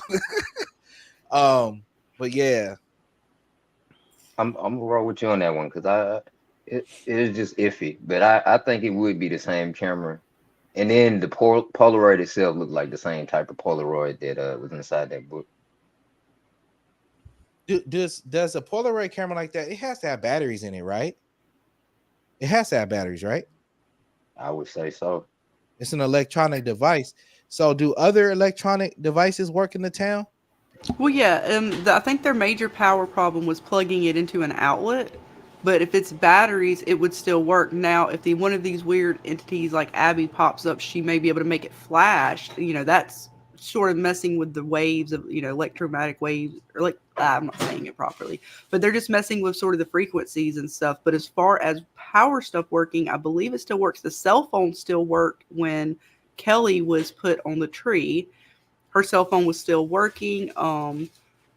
So fully, I don't know, but I know that they mostly struggled with trying to plug things up. But I think other things still work. Now, whether they work long term, because the radio still worked, they were still able to get the radio to work. With the batteries, though, they had, what did they use? Didn't they use batteries from the cars or something, or the new cars that came? Yeah. Well, I mean, like the initial radio in the post office. The one that they used that had the 4-7 flashing on it. Yeah, but I can't remember. Did that turn on when it by itself when it wasn't supposed to, or did they turn on because they turned it on? I can't I mean, it remember. was flashing on, but I think they could have Yes, used it though. because when Jade first entered the post office, that's what caught his attention. And Kenny kind of just brushed it off like, yeah, it does that every so often. And that's why Jade grabbed the radio, because that piqued his interest. But before we go further, I do want to welcome Anthony to the panel. Thank you so much for joining us. I appreciate that you decided to come and talk some From with us. Thank you. Thank How you. I are you? appreciate being here. I'm doing well. I'm doing well. How are you doing this evening? Good. How was your birthday? Oh my goodness. Better than I thought it would be. My family did a lot of sweet things for me to help it be pretty awesome. And this year, out of the ordinary, the New York Comic Con decided to move the convention show to land right on my birthday, so I was able to enjoy it with my family and celebrate my birthday in a big way with a bunch of like-minded comic fans. That is so awesome. But we appreciate you stopping by. And since you're just joining us, what is your takeaway of this episode? So I think this episode was in my opinion, it gave us a lot of answers to things that we probably asked early on, but kind of put to the wayside as the show progressed. One of the things that I really feel like we got a big clue in was with regard to the Faraway trees and how they operate. I said one time that I think that the Faraway trees have like a temperament. And I think this episode probably gave us the biggest clue to support that. Kind of like, they don't just, it's not completely random. It's almost as if they send you where they want to send you. Yes, we were talking about that. And we were also maybe saying, did them messing with the bottles kind of seal Dale's fate in a way? Because they messed with the bottles, taking them off the tree, do you think that possibly that's what's kind of caused Dale to die? Maybe, because I know that the bottles were more so Miranda's thing. But I wonder if she, like, if we were to go down that rabbit hole of the trees having a temperament, what if Miranda had like, I don't know, maybe like I don't want to say a good relationship, but maybe she was able to have this tree just send her someplace safely every time to the lighthouse.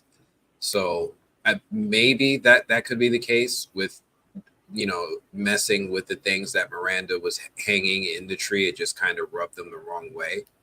But I always kept in the back of my mind that the tree was also showing favor to the Matthews family and those adjacent to them. Oh, and like that's possibly why Julie was able to safely go through it and end up in the root cellar. Yeah, like the first time we saw the faraway tree was when Victor was following the boy in white with Ethan in the woods, and then he drew a smiley face on a rock and kind of dropped the rock into the hole, and it just landed. The rock fell from the sky, but it landed at a safe enough distance that it didn't hit Victor or Ethan. I was like, oh, the tree is trying to show Ethan something. And then I think they went back to that same tree, like you said, when Julie was trying to escape the Colony House massacre. I think that was the same tree. I'm not 100% sure. And it took her to someplace safe. So I think the faraway trees are definitely, it feels like they're being nice to those Matthews family. That's a possibility. But Scarlett, you want to catch up with the chat a little bit? What's the chat saying? Let's see. We got Indigo Soul says. I'm sorry, I'm terrible with reading tonight. I'm not on my game, guys. Dale also didn't have a number with him, so that could be why it sent him there. Ooh, that is definitely a possibility. And I know Vic was saying earlier the doll's gonna be jumping in the background of one of those photos. That's what she posted that earlier, and we were talking about that. So yes, what is going to be behind them? It's definitely interesting. I know Peter Griffin saying you might need a key or bracelet possibly to go through the faraway trees. That is possible. We still don't know how that is fully working. They gave us some bits this season. Ty Briggs says, I think the boy in white is the conductor of the trees and the lighthouse is the hub for the portals. Ooh, okay. I like what we're seeing here. Basil says, what was the number in Victor's lunchbox? His house number? Oh, there was the house number that was in there, and I know some folks were talking about that. So it could be, or certain items perhaps have a number on them that was correlating. 15 something. Mm-hmm. Yeah. It was 1597. Thank you, Arrow. Let's see what else we got. Michael says the text on the paper that Boyd had from a bottle looked very old. The bottle tree stuff goes back before Miranda. Yeah, it's such a mystery on where they are going to take these numbers. Are they past, present, future? Do they have anything to do with dates in general, or are they some sort of message code? Guys, your guess is as good as mine. I cannot wait though until they actually give us something on it. So yes, I love that. That's what I love, because we can think about it. We're like, is it this? Is it this? Is it this? And then we will forever sit here and contemplate. And then when they give it to us, it could be something just as simple that we never really thought about. So that's what I love about the show. Really keep you guessing. It does. It really does. And like you said, that's what I also enjoy about this show. I love that our community is able to come together with all these different ideas and we kind of feed off each other. Mm-hmm. Like what could they all mean? Your theory makes sense. This one's theory makes sense. And we just don't know yet. And I love that they're able to do that with this show. And I think that's why they've been able to make such a great community around it, because we're all able to come together on all these different formats, on all these different platforms. Anybody can talk about this show and it's enjoyable. And I love that we're able to bring all the different content creators together and share your different thoughts and theories. So I appreciate all of you guys for coming out and discussing this amazing show with us. Scarlett and I appreciate all of you. Absolutely. And I believe, Miss Jenny, you were just letting us know that you may have to take off. So if you do, we thank you for joining us. And yes, she has gone. So thank you for joining us tonight. And we look forward to seeing you on the next one or anytime you would like to join us. You guys are always welcome on panel. Yes. I'm glad that Papa Socks brought us to your channel. Yeah. It was a lot of fun. Yes, It the was definitely a lot Fromville, of fun. or the Familia, as some Yeah. folks call it, is very deep. They run super deep and they connect us all together. So we always thank the chat. And that is what the song, if you watch the intro, that song was made by the chat. We sat here Yep. on stream and created it together. The title, the lyrics, we sat there and listened to some songs. So yes, the Fromville is awesome. They are constantly giving and just bringing us all together, which is what makes this space awesome. Good song. Yes, absolutely. Yes, it was a lot of fun. But last question before we bring up the trailer and watch the trailer together and talk about that. What do you think is going to happen now between Randall and Boyd? Do you think that is what, because I know we've talked a lot about the division that looks like is going to happen between the townsfolk, between everybody. Do you think Randall is going to be the champion kind of behind that division, now being left behind by Boyd, even though in that situation, could you possibly blame Boyd? Could Boyd have done a little more to possibly help him, save him? I don't know. But do you guys think that that's going to really divide the town? What about you, Watcher? You think that's going to be the main division of the town? I think it could definitely be one of them. Because like we all said, they're trying to chip it away at Boyd's what he's been able to accomplish in unifying the people. But I eventually think there's going to be a group of people who are either tired of them trying to push the narrative forward because they feel like the town is pushing back, and that could cause some division. Or you're going to have people that want to continue to push it forward while Boyd wants to continue to be more analytical and conservative, so to speak. Also, like I mentioned before, I think that the whole thing with Fatima and whether or not she's turning into a monster and or what's going on with the baby is going to cause division as well, because they're going to have to make a decision if she is dangerous, to kill her, get rid of her.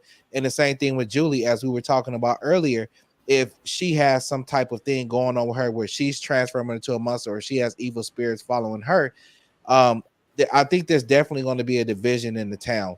It's just a matter of, will it be one thing, or in my opinion, I think it's going to be a multitude of things that are kind of occurring that make people choose sides. Interesting.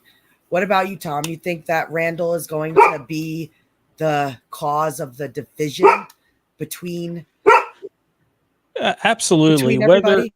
Whether it's directly or indirectly, I do believe that, because he was left there, to me, he was left alive to be a symbol, you know what I mean, to be a division in the town, because they offered, why would those creatures offer that, hey, give us him and here's the keys, you know what I mean? They had no intent on killing him. What does killing Randall get them? You know what I mean? If this is to further test Boyd, now we're propelling your antagonist. We are behind him. We are going to make him look better for the town than you.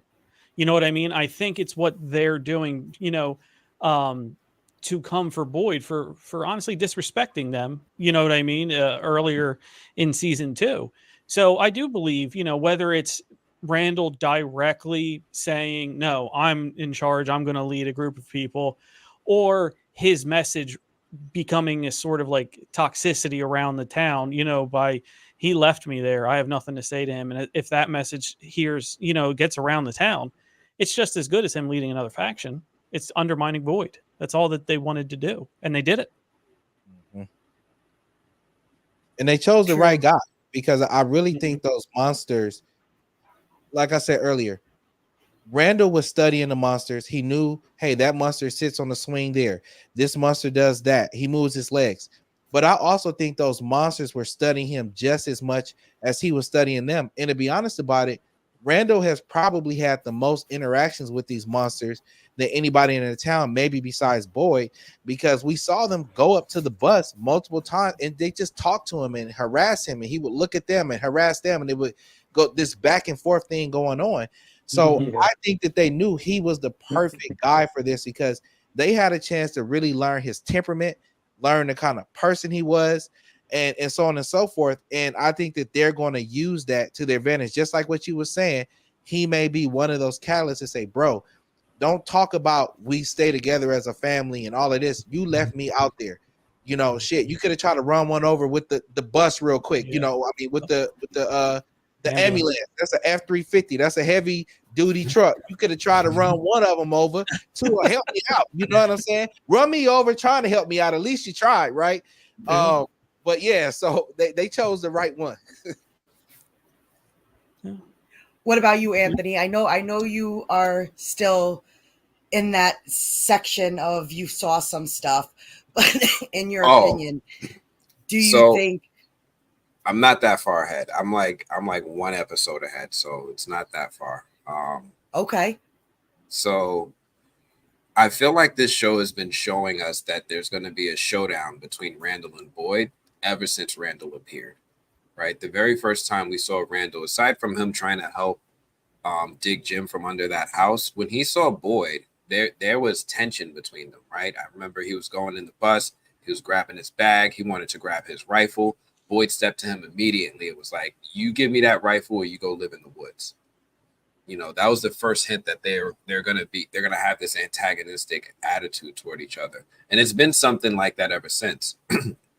There's been moments like when he tried to take Alma, the goat, Boyd was ready to throw down. Like it was like, you know, you're gonna put that goat back or there's gonna be problems right here, right now. And they've been keeping up that energy, that type of friction between the two ever since. Even that night when Boyd was staying in the bus with him, they could barely stand being around each other. However, Randall wanted to leave so bad, he was willing to be around Boyd, even if for the night, if it meant that he was going to find a way to help. So I do feel like, yeah, Randall is going to be a person who's going to be, I don't know if he's going to sow division with the townspeople, but I think him and Boyd are definitely going to come to a head, and he's going to be Boyd's opposition. I agree. What about you, Ray? You think that it's going to come to a head between Randall?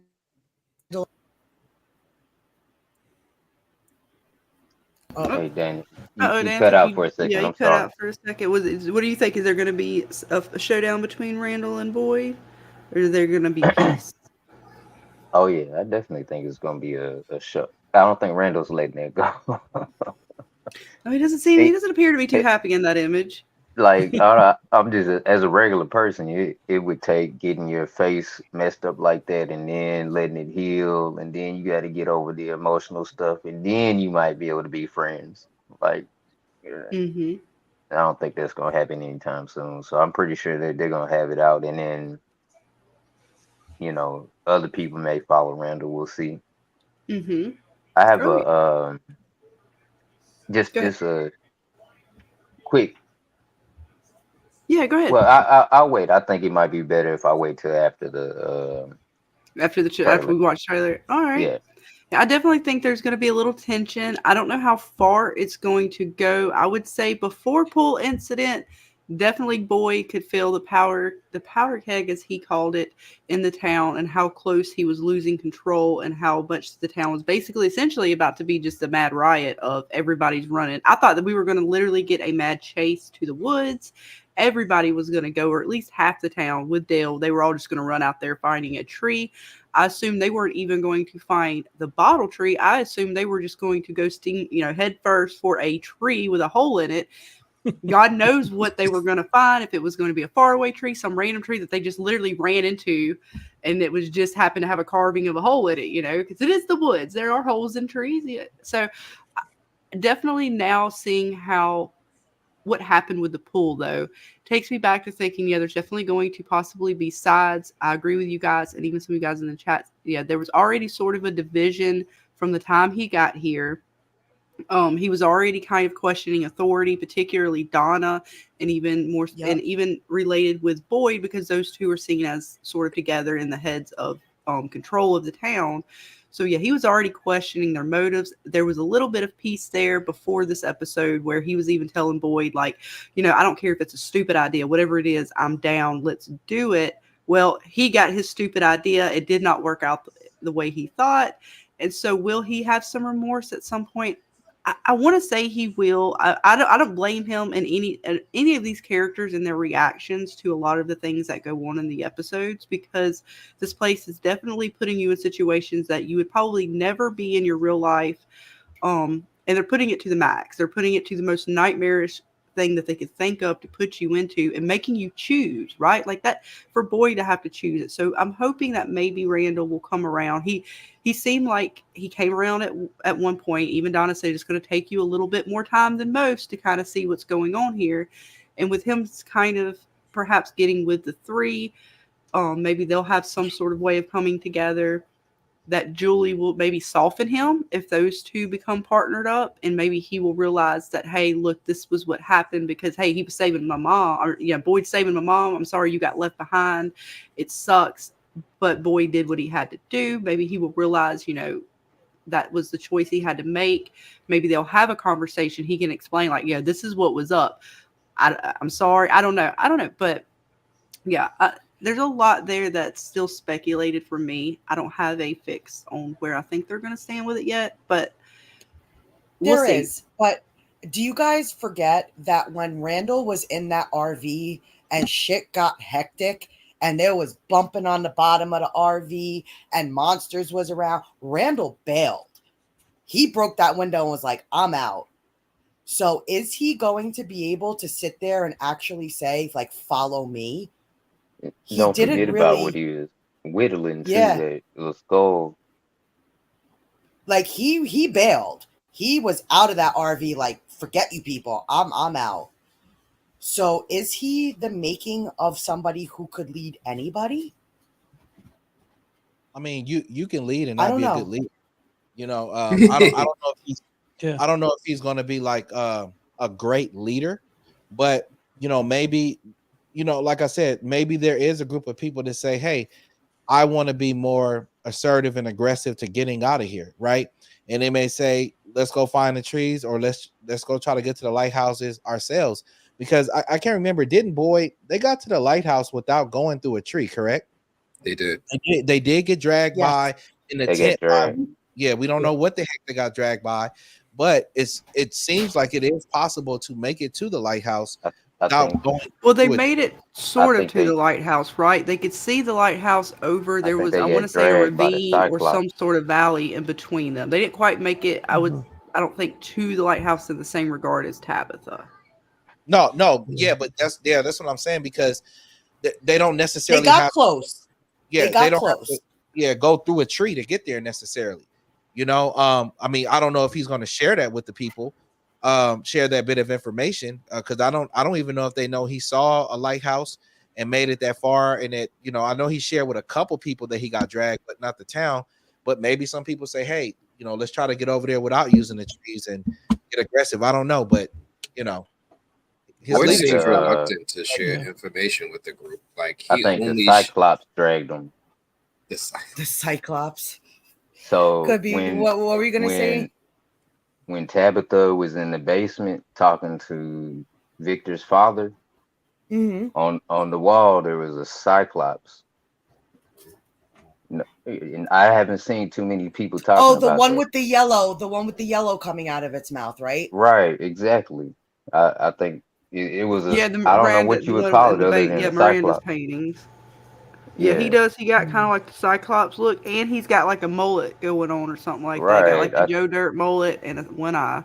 I think the Cyclops grabbed him and drug him. For what reason? I'm just curious. I like that. What reason would it be? To help them, or what? Why do you think it did it? He working with the boy in white.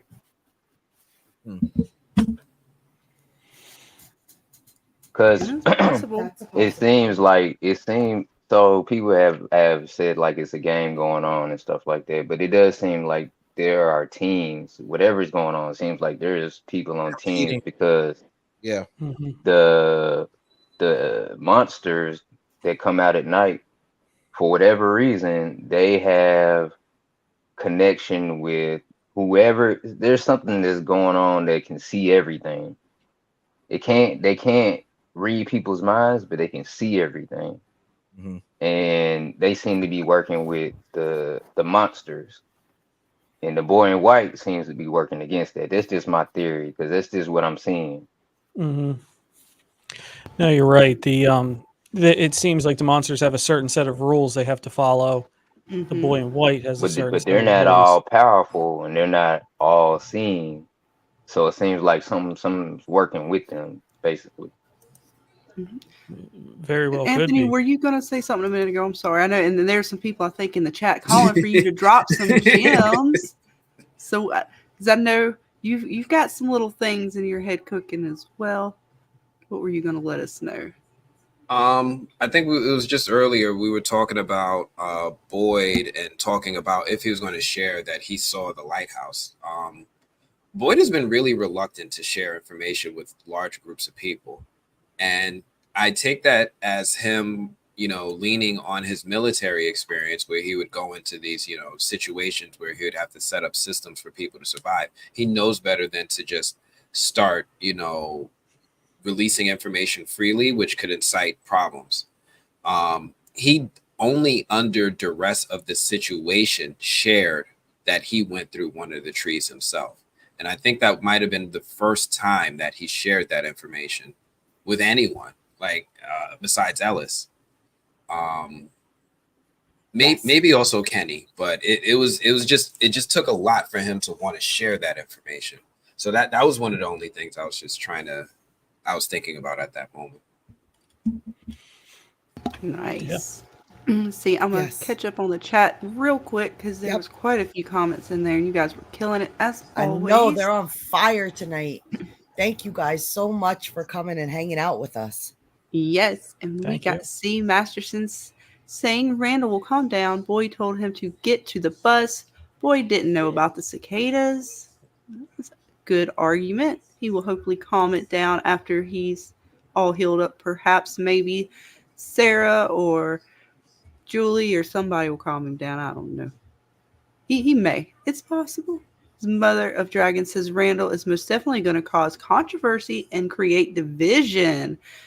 Ooh, it is indeed one or the other, and I cannot wait to see what happens next. Dre says, I think the younger / more impulsive characters will follow Randall. Oh, okay. So if there is a divide, he'll catch on to the younger crowd. Boyd will get the older ones. Oh, Like he's the who's new going to Donna. win? Yeah. Angela, I'm sorry, says, I think the 3 cicada people, Randall, Julie, and Marielle, will join forces. Okay, so it'll be Team Cicada versus Team, I don't know. We'll come up with another name for the other folks. What do we got? Let's see. Tiebreak says, what's up with the totem Randall was making? I could have sworn we see him making that before the cicadas got him. And I don't know. I know he was carving away early on when he first got, his little perch. I don't know what he was carving, but I did notice that I thought he just started carving the head after the cicadas, and perhaps he's seen it in when he was down in the basement of the Martin basement or dungeon, that they were seeing things, and he saw these totems, and he started carving that totem head. Which, go back to that image. Yeah, Because I like was out of hoping that muscle maybe that memory. was a way to stop the cicadas or something. Because the cicadas popped up when he first started carving it. Let's see. And Boyd goes on the bus and grabs it in this episode. Oh, it's way later. I can try to remember where it was at. I think that was way later towards the end. Yeah, right before the end when him and Bacto were on the bus. Yeah, so we can get past the bottle tree. Oh, the way they split some of this stuff up confuses me. All right, here we go. Yes, here it is, the skull. And what is it? He picks it up, takes a look at it, and that is what Randall has been carving away at. And it does. It absolutely, to me, looks like one of the totem heads. What do you guys think? We kind of asked this. I'm gonna ask it in. What do you guys think this is? Just a random thing that he is carving away at, or does it have some greater meaning? I think it's one of the totem heads. It definitely looks like it to me. Mm-hmm. Agreed. Yep. Arab dude look like a cicada. Dude look like a cicada. What about the fact that so it was three people that got caught in the cicada thing. Mm-hmm. Julie, she admitted that she's having issues. Randall, we saw that he was having uh images of cicadas and stuff. We don't know what's going on with Marielle. Mm-hmm. And where we are right now, Marielle and um I forgot his name, but they're together right now. Basically, they're left Elgin. alone. Or Elgin. No, No, Christy. The same guy we were just talking about. Oh, Randall. Randall, yeah, Marielle and Randall are together right now, and she won't even let nobody be around him. So ain't no telling what those two got going on. Yeah, she was definitely telling Boy to stay back. He was not going to help as she tended to his wounds. That was pretty much. I'm sorry, I was trying to And find I the know image and I couldn't remember Scarlett. where it was in the episode. I know Scarlett's going to be getting ready to pull up the trailer so we could all watch that together and get our thoughts out there for the next episode. But before we do that, do you guys have any final thoughts or theories about this episode? And we'll start with you, Tom. Any final thoughts or theories about this episode? So yeah, first great discussion with everybody. It was wonderful. I think this was in the evolution of From Season 3. This was something that moved stories forward, right? We got the big meeting, we got the town, we got the faraway trees talked about. We see what could potentially be coming with Randall. And just like how we were mentioning, he doesn't have to be a good leader. He just has to be somebody else. That's all, and he is somebody else. And so, but the person who I would think would be his second, who would help people go with Randall, died. So again, it's the loop that this throws us through. But I think this kicks off the second half storylines, and we can kind of see where we're going, and which path we're taking now. And what's your biggest theory about the show? If you had one theory about where this what this show is, since this is the first time you've been with us on panel, sure. What is your biggest theory? I'm a video game theory, video game VR, escape room type of thing. Some characters are NPCs. Dale was just an NPC. That's why when he goes through a tree, something bad happens to him, but the main characters are the players and they get to go to different places. That's where my theory is. The bad stuff that happens to NPCs, you see them as just people. You see them, you think they're just regular people, but the main characters, I guess, from are the actual players of the game. So that's where my theory is now. I would love to, be wrong and make any answer right now. I'm just being selfish, but I do believe we're on that. And everything is numerical. Everything is puzzle based. And like the bottles, they could just be, this bottle connects to this tree if you know the pattern of the bottles on the tree, whether it's a number or whether it's just a pattern on branches, something like that. So that's where I'm at. Interesting. I like that. It's a big theory out there, the whole simulation, Jade being the one behind this company, that he could be having something to do with it. So yes, I've definitely, your theory is one that's in the top of some of the theories that are out there. So, and especially with Tabitha in the last in the episode where she was coming to From, where she was almost like, is this real? Is this just another extension of From? Did I do something wrong? Am I just gonna wake up back in the hospital to have to do it again? So that theory is definitely holds weight. Yeah, there's people that play the story, and there's characters that further the story, and that's how I'm seeing a division between some of these people in the background, colony house or in town, and some of the people that do like to take charge. Interesting. And what about you, Watcher? What was your final takeaway of this episode?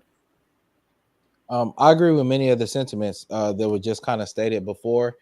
It kind of, I mean, I don't want to say it reminds me of this, but like we talked about in one of our videos, Shutter Island, the movie. Are you guys familiar with that movie? Oh yeah, a great movie. Yeah. So, for those who may not have seen it, I'll try to give a quick explanation. So there's this island, and the island is basically like a large mental health facility for people who are extremely mentally ill. And supposedly there's a lot of abuses that go on this island. So they send an FBI agent and a partner to go to the island and to investigate the island. But at the end of the movie, we find out that officer was actually a patient at the hospital, but they did a very crazy experiment to allow him to run free and feel like he was on this mission to figure things out, when all along he was truly like a patient. So I kind of feel like they were saying before, some of the things just I'm hoping that it's not witchcraft related stuff, because a lot of times when you talk about witchcraft, you don't have to provide answers. You can just rely on, well, shit is magic, and you can just get away with not explaining things. You know what I'm saying? Like, oh, it's just magic, it's witchcraft, it's juju, and you don't get a good explanation. I'm kind of leaning towards some type of symbiotic, matrixy. These people are connected mentally via like some type of computer system, or something is going on. Why this is happening to them, I don't know. Is it an experiment? Are they trying to see how far they can push somebody? Are these people? I have no idea, right? I think a lot of us really don't, but I'm leaning toward that, because I would kind of prefer that, because I feel like that can be explained well, and they won't just rely on juju and magic, so to speak, and not explain things. The one final thing I wanted to talk about was Donna. If on our channel we don't trust Donna, but my girl Donna, no, not my girl You just Donna. go into the Team Donna section. You gotta be watch it. You gotta be careful. Hopefully y'all have You're me breaking back. my heart. You're breaking my heart. You got the Team Donna's over here, man. No, Donna's not sus. Donna's No. sus. Hey, she keep her hands in her pockets too much. That's because she's scared. She's nervous, Stop it, man. all of you! She's Stop it nervous, right now! trying to be I big will and not. tough. I will not have this talk. No. And yes, thank you to ahead. Tom. I'm What so did sorry. you- He had to take off as well. Thank you for joining us tonight. Hope to see you Yes. again real soon. Yes, you are welcome back on panel anytime. The invitation's always open. But go ahead. I will allow you to trash on my girl. Go ahead. Well, I'm not going to trash her, and maybe I saw something that wasn't there, right? But we've seen Donna the last couple of episodes. She seems like she is really starting to break down, right? We saw her crying for the first time we've seen, and it was so bad that her and Boyd had to have a drink. Y'all tell me if I'm overreacting, if y'all saw this, or maybe you didn't see it. But when Dale was stuck in that pool, Donna walked over, and it looked like to me she had a look of like shock, like everybody else, but it also looked like she had a look of, I'm sick of this shit. Like she was pissed off that people keep trying to figure stuff out. Like she was mad when they try to figure stuff out and build a tower on top of the colony house. Anytime they kind of talk about trying to escape, and I don't know, man, Donna had that look on her face like, I'm about tired of you guys trying to do this stuff and causing all of this havoc in this town. And I might be on the island on my own, but I wouldn't be surprised if Donna has her own faction. Yeah, and they did say, I think, that somebody's going, was it Harold plays Boyd, said something like there's going to be somebody that surprises us this season or something to that effect. So I'm scared that it would be Donna, because she would be the prime one. That would break my heart if she was the mole or somebody playing behind the scenes, because I was trying to think of who else. Oh, it would kill me. It would kill me. So if it is her, we're in denial because we love her, and I feel bad for her because she was trying to keep things together, and they took away her crops, they took away her purpose, they took away her family, and man, she just, I don't know. I see her kind of the way Victor is a little bit, but she was at an older age when the sort of trauma happened when she entered in from. So she still has her hands in her pocket. She still has that sort of scared um mentality, but she doesn't want to show it. So she kind of puts her hands in her pockets, but she's still trying to be like big and bad.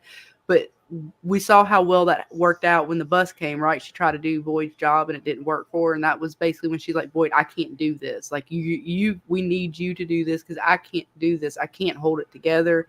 She said constantly, I don't know how much more of this I can take. Now, is she talking about, just like you said, the people figuring stuff out, or is she seeing it as the panic, right? Because she talked to Jim a couple times about it. He's like, you don't even know what you heard on the radio, and you just start going and telling people you hear something on the radio, no telling what they're going to do. He did the same thing with the crops. He's like, well, we don't want people to panic, sort of like you're doing right now, Jim. And similar in this situation, she's trying to get people to calm down because she sees what I think is the same thing Boyd sees, as the fact that they have a very delicate situation of having control over this place and what this place is, and they can very easily lose that, and the people that they care about, they will lose. And I don't think they want to see any more death. Like, I think she really does care about the townspeople, and it hurts her to see this sort of stuff happen.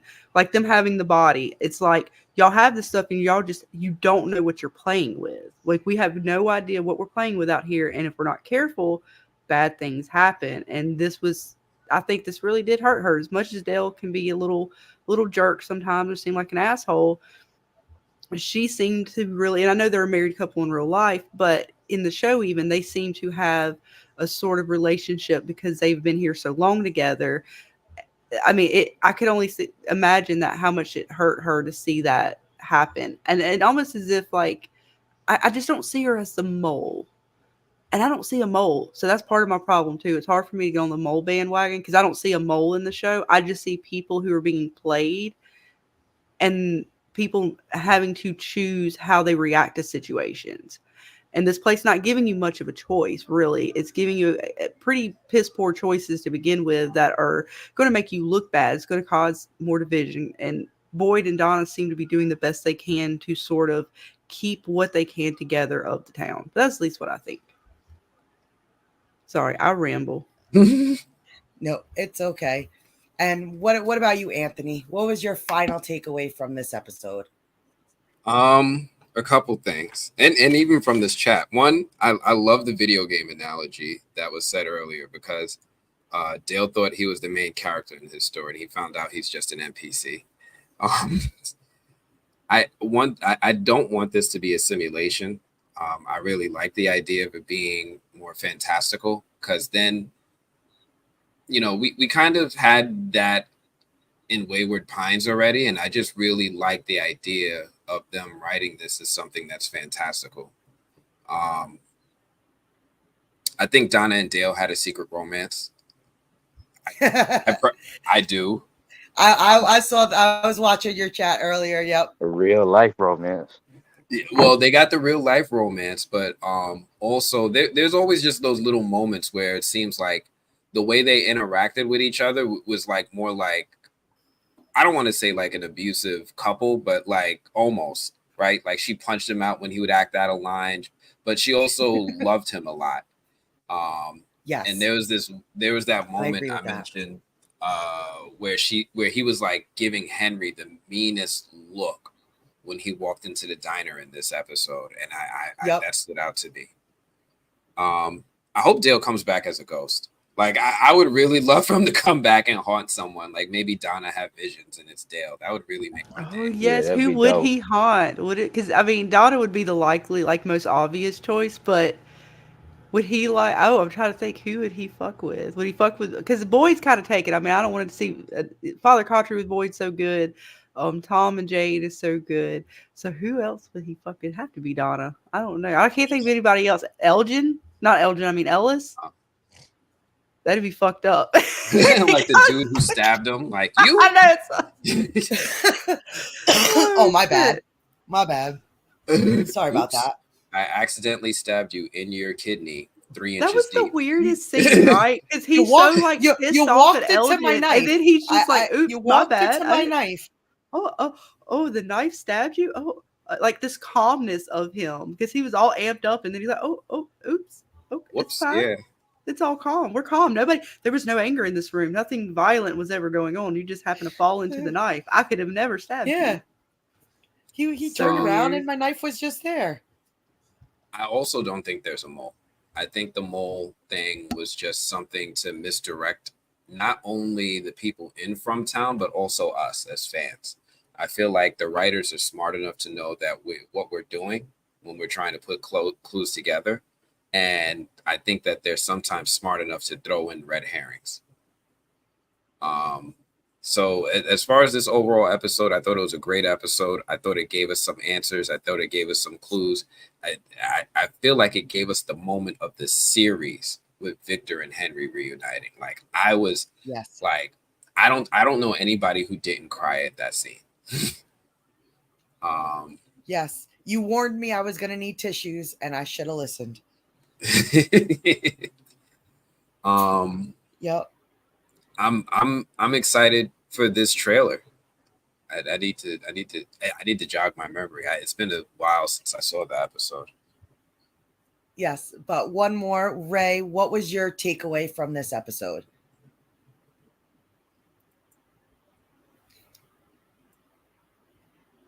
Is he with So us? for this, there you go. from this particular episode, or like my Yeah, theory? what was like your final takeaway from this episode? And if you'd like to tell us your theory, the floor is yours.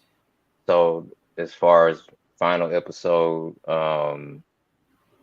the only thing I really got from this episode was that there's something going on with the trees, and Randall seems like he's going to be a problem in the future.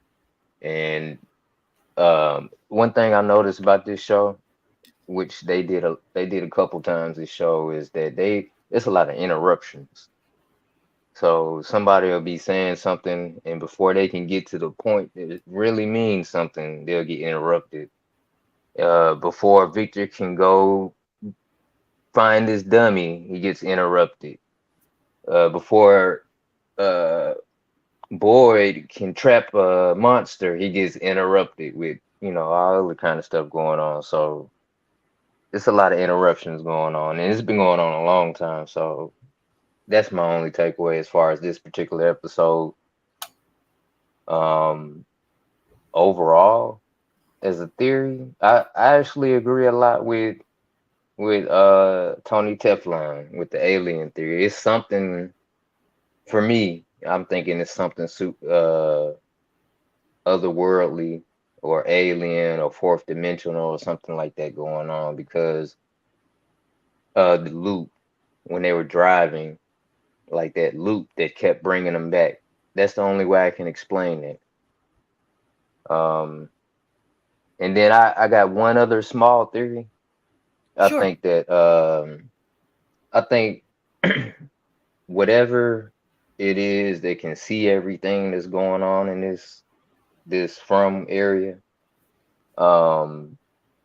it can't, like I said, it can see stuff. It can't read people's mind, and I don't think it can understand other languages, because I believe it killed Kenny's mother and father on purpose. Like it made a point to kill them first, or it like put out a hit on them almost. Like it had to take them out because it couldn't understand what they had going on when it was talking and stuff like that. And I think that's why that was one of the first killings, was his dad, and then why his mom was killed when she really didn't have to be killed like that. I think that's why. But that's my small theory. Interesting. And what about you, Scarlett? You want to wrap us up? What was your final takeaways from this episode?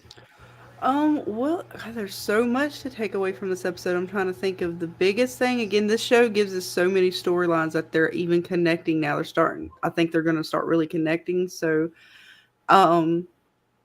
Oh God, I'm really looking forward to seeing where Victor and Henry go with their relationship. What is it going to do? Because I'm scared for their relationship. If one of them is going to actually be taken now that they've been reunited, I don't want that to happen. I don't know if that's going to happen this season or next season, but I'm kind of worried about them the same way in season 2. I was worried about Jade with Jasper, and what was Jasper going to take him, so to speak, or possess him.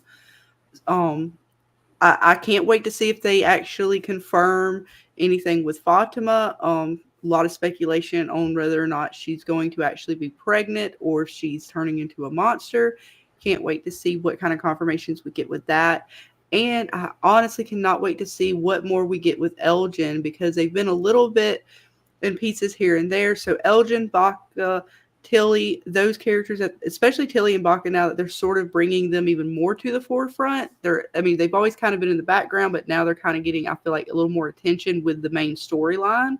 So seeing where they connect into the story, I can't wait to see where all of that goes. But before we get to the trailer, I did want to just go over a few things. And Robert Sanders was saying, and I know, I'm sorry, yeah, to be fair, we're going to have to ask the question, Dana, to see, because if Donna is sus, all things must be considered if we're going to make a side.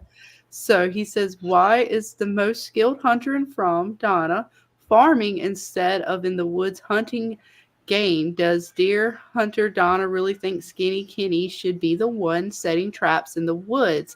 And the only answer I have for that in defense of Donna is that hunting, I believe, is something that she did with her sister.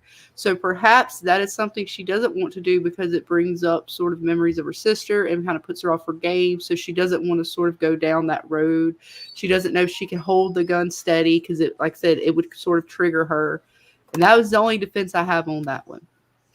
My defense on my poor Donna, if nobody's going to bring it up, is Clara. That's all I'm going to say. If anybody is going to fit the mole persona, it's Clara. You got somebody out there has to agree with me that Clara is sus as fuck. I think they intentionally making her sus to throw us off. I think they're just throwing her in there because we're looking for a mole. Why can't there be multiple moles? There can be, but still, and nobody wants to bring up Clara. She is literally in every weird moment where somebody either needs to get a little tidbit of information. She's in the background of some really key moments that have happened. She just kind of pops up anywhere and everywhere. And now all of a sudden she wants to have attitude in the diner. Like, come on. She's like leaving Colony House late. She is like, she's there to give Jade the bike. She's there when Fatima like gets her little, like, I can't stand the baby's not a meat eater, huh? She's in the background when friggin' Tilly points out the fact that Fatima's pregnant. She's there when, you know, Victor's looking for his violin. She's there when Jade's looking for Victor. Like, there's so many situations that Clara fucking pops up into that would fit a mole persona if there is to be one.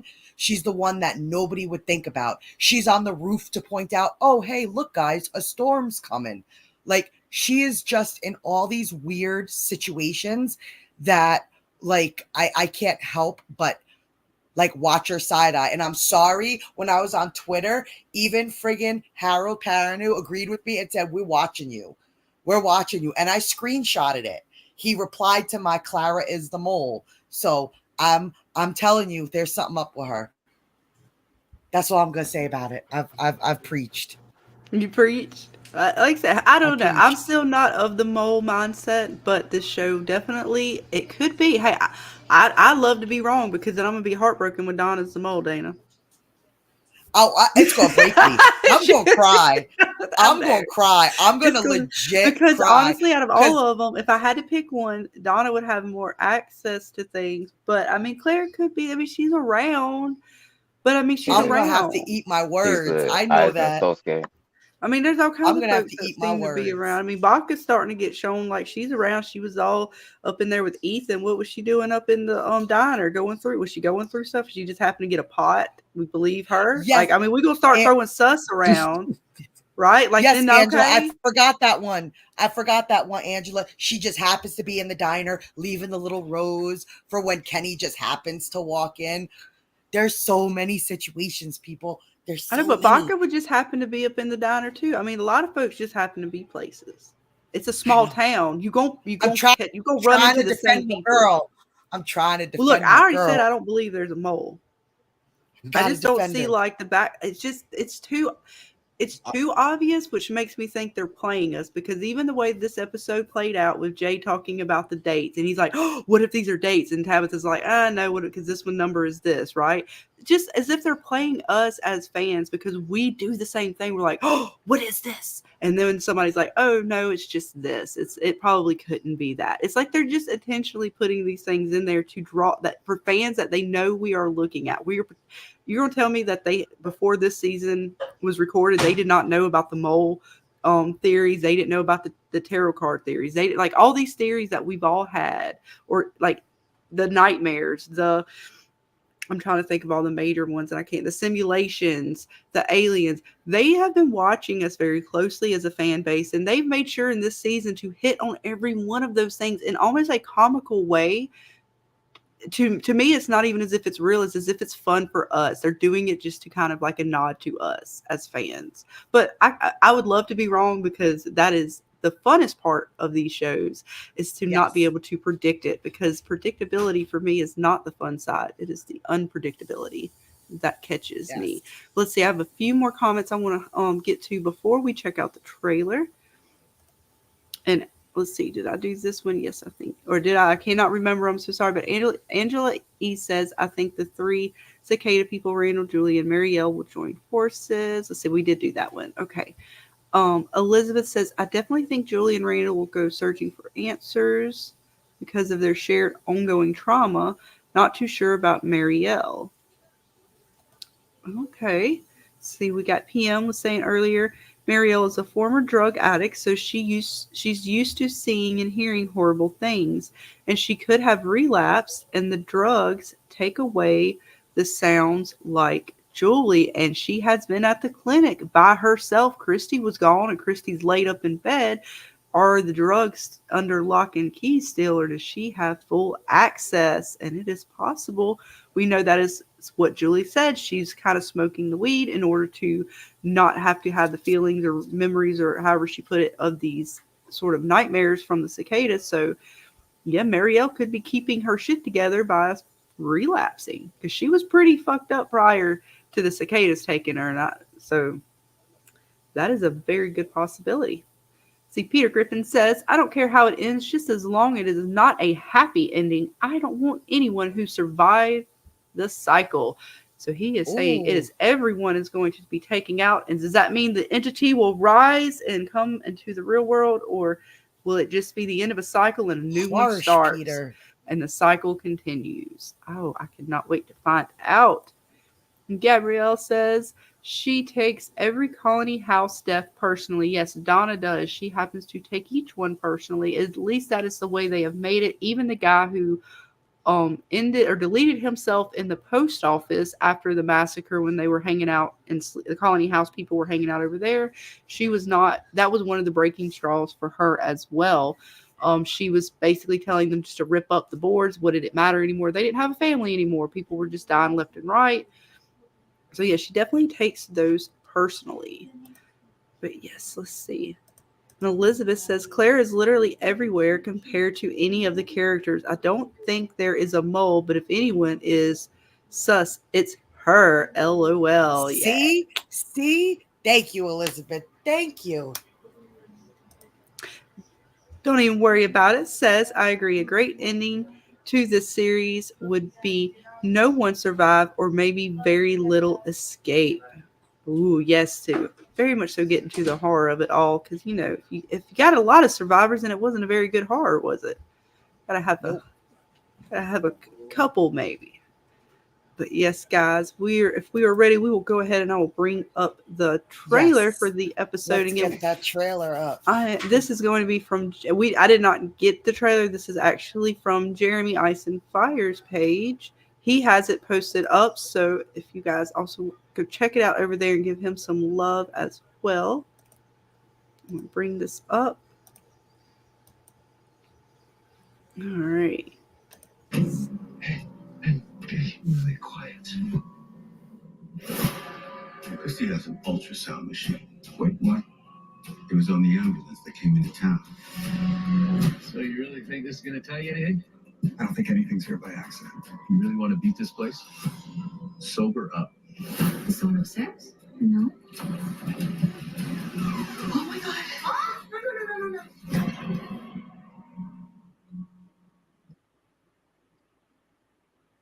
no. There it is, folks. Quickie, but I'm curious mostly. First thing that honestly catches me curiosity was Tom, because he's talking to Jay and telling him to sober up. We have the curiosity of how the drugs affect people, and I believe Jade started drinking heavily. He saw Tom in the bar when he kind of started to work in there, but I believe he wasn't drinking as heavily as he is now. So is the drinking affecting his ability to see Tom, and perhaps Tom being the entity and his sway over Jade? So is that why he wants him to stop drinking? But that was just something I thought when I first watched it. But what stands out to you guys? Just kind of that quick first, oh my god, I've seen it. What is it that stands out? The conversation with Tom. That goes a long way. Anytime we see these characters talk with one of these people that passed away, it's always feels like it's either we're going to get an important piece of information in this moment, or the character that was going in the wrong trajectory is going to get steered in the right trajectory. So I'm really excited about that. Oh yeah, because I have speculation on these ghost-like characters and who they may be or what they may be. If they're real, not real, are they just ghosts, or are they the entity? I think they're part of the entity, but who knows? Are they helping? What do you think? I'm ready to see the consequences of destroying that one statue to release the nurse. I'm talking about at the village. Well, when they had to get her out of the bear trap. Yeah, or it's not a. I don't. What we call it, settlement. I keep calling it a village and a town. I guess it's more like a settlement. I don't know what that is. It's a couple. I know. I've got we got the quote unquote cannibal village. It's cannibal village, but then some people say it's not a village because it's not big enough. It's more like a settlement. Right. I don't know. Why is it cannibal village? Because of the guy with drinking the skull, we all thought that they were going full cannibal because of the fact that there was no crops. They found this village, dude's drinking out of the skull, like, we're getting cannibals full on. No, it wasn't quite that, but you know. And then the name stuck. I don't know. It never had a proper name to it. Jade has not figured out the name of this place yet. I hope somebody does. I hope there's a history somewhere, a marker. I think they call it the settlement. Is it? Okay. And settlement's probably more accurate because of how small it is. What about you, Watcher? What about that trailer?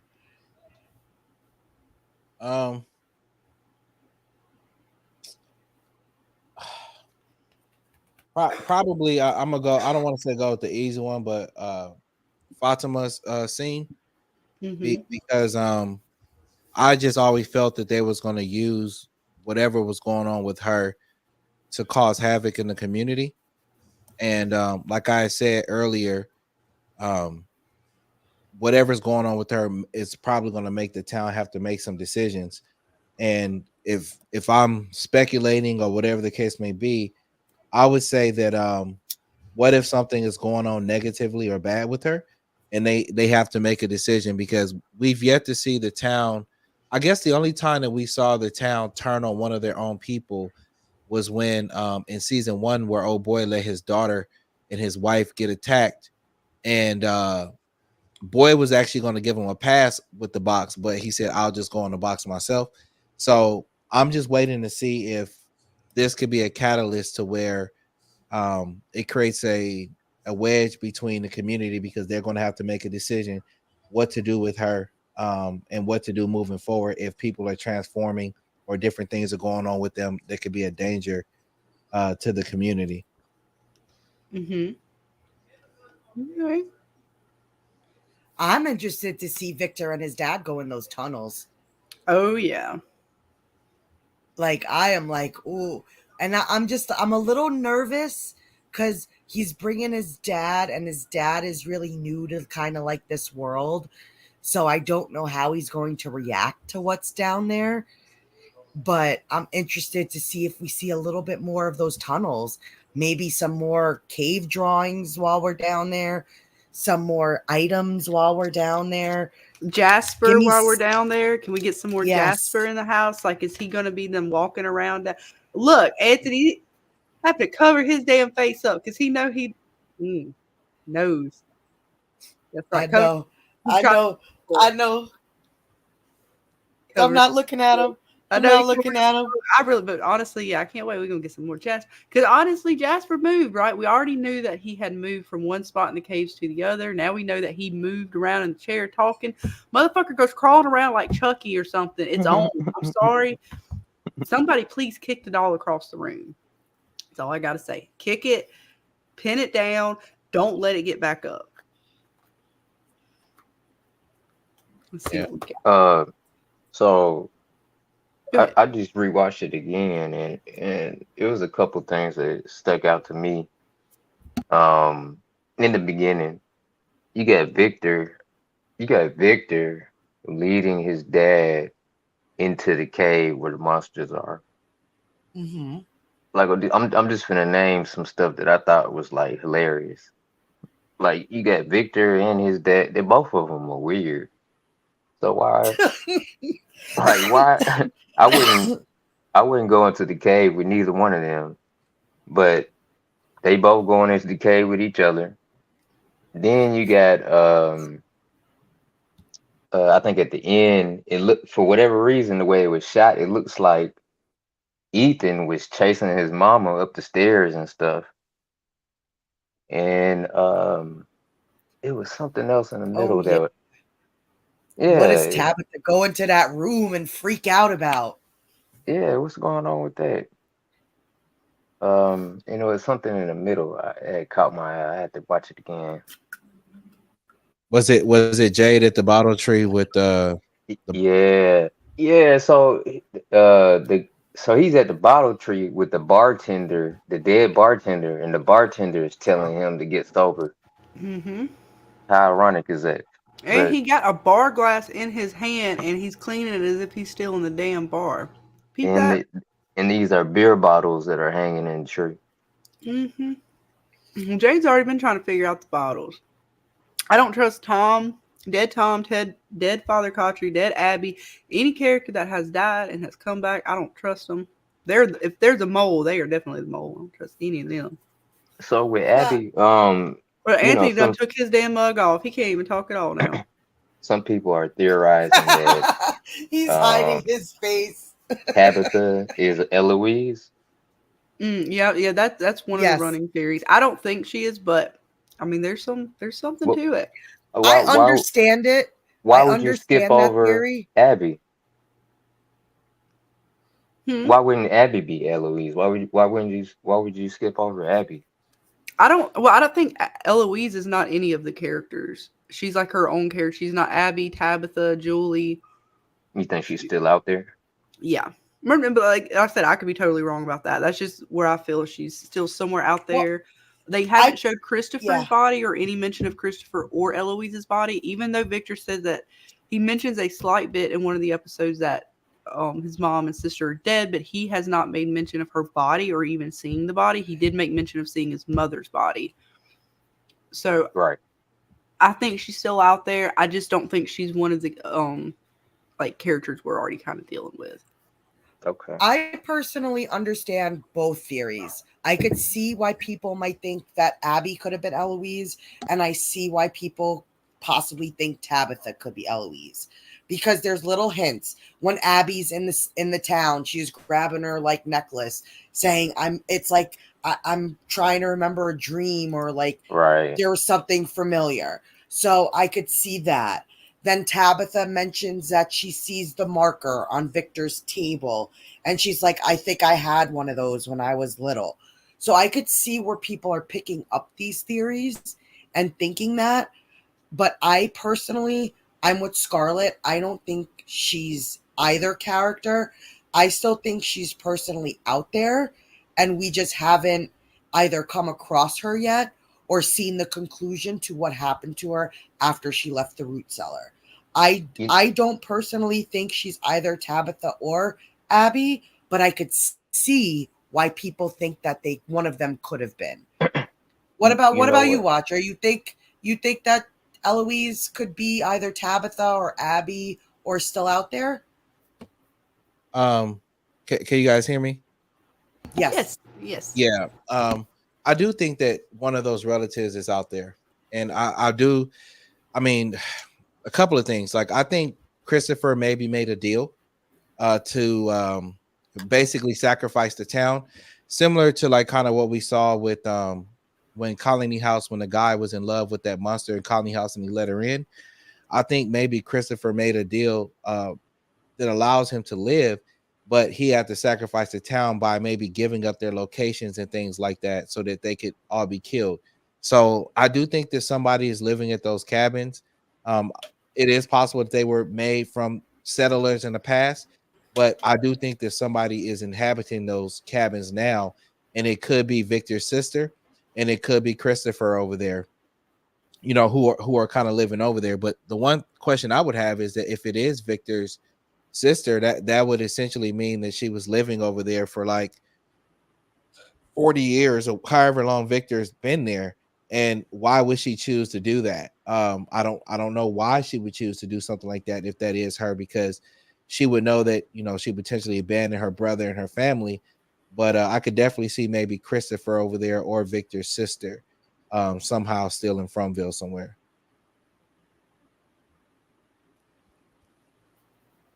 Interesting. Yep. Who knows?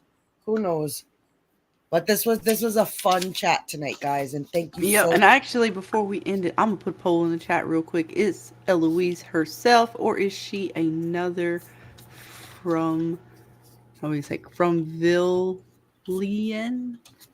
I don't even know if I spelled it right, but you just work with it.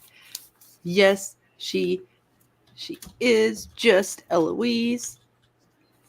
Well, I'm sorry, spelling's horrible too. Or no, or let's see, she is Eloise, or she is, I'm gonna just say like Tabitha, Sarah, and like stuff like that.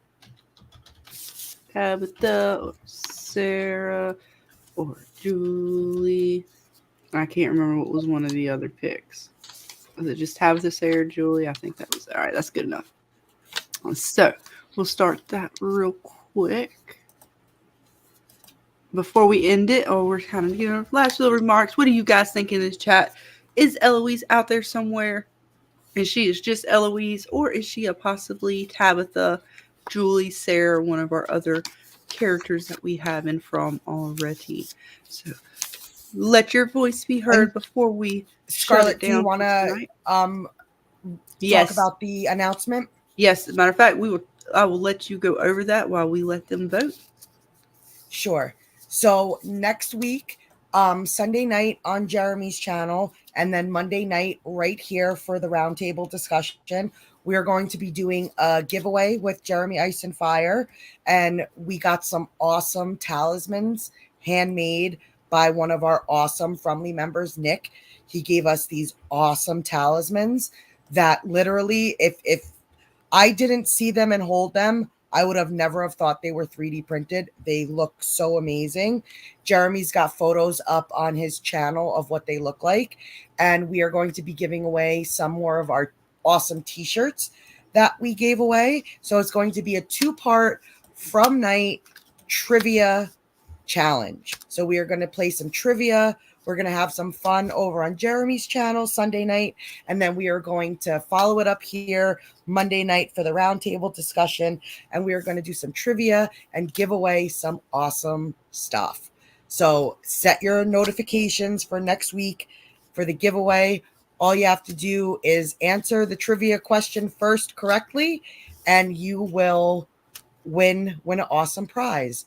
And our moderators are going to be, in the chat, making sure that, they catch the first person who answers the question correctly.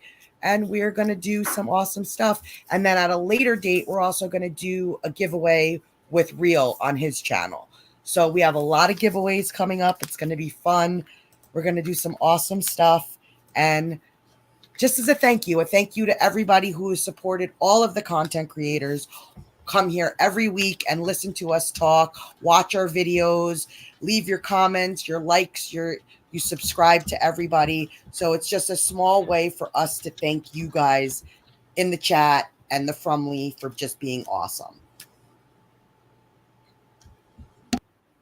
Yes, and there it is. There's Jeremy's link in the chat, and I did put yours in there as well, Watcher. So you guys go check out all the channels, and I'm going to put yours in there as well. I know you gave me yours too, Ray. Get yours in there as well. So you guys can go check out all the great channels and support all the great content creators that we have in the Fromville. Yes. So we're going to get ready for some fun. Sometimes. We're going to have some fun trivia next week. So yes, get all your knowledge, do your studying. It's going to be fun.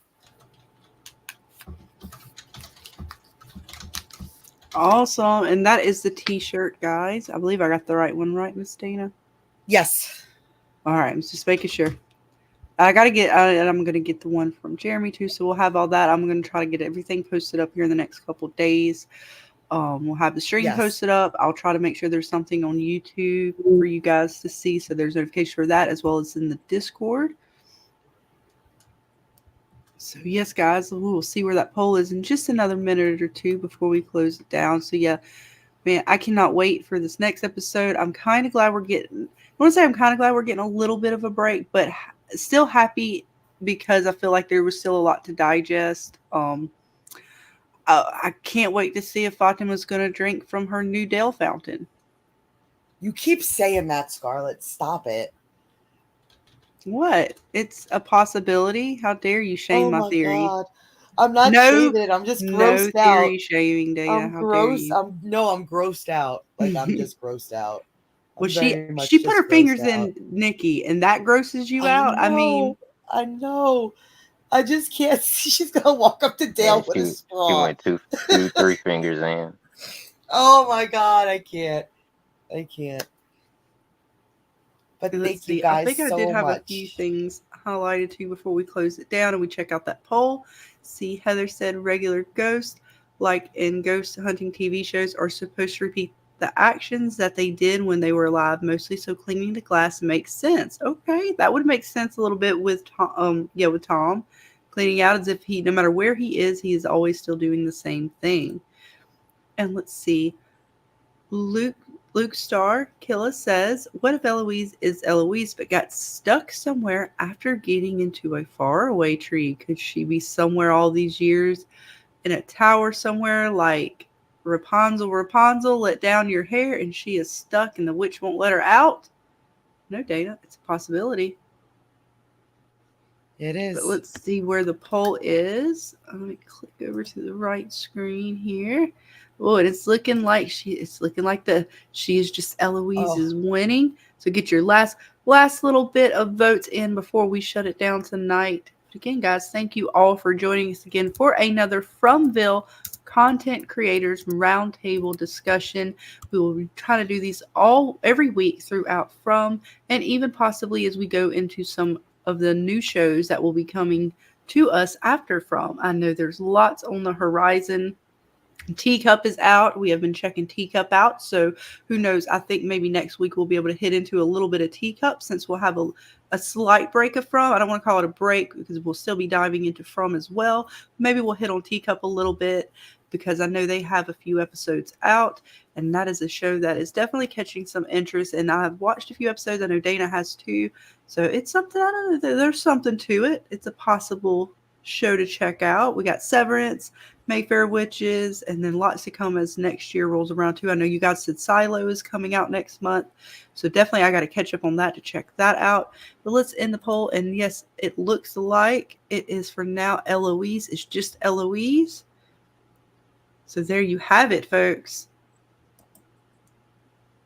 But yes, great job tonight in the chat, guys. Killing it as always. And thank you all who joined us on panel tonight. Great conversation, great theories and thoughts always from you guys. I mean, it's honestly just a blast these streams with everybody. I know me and Dana cannot thank you all enough for hanging out with us and enjoying the show that we all enjoy together. Just makes it that much more funner.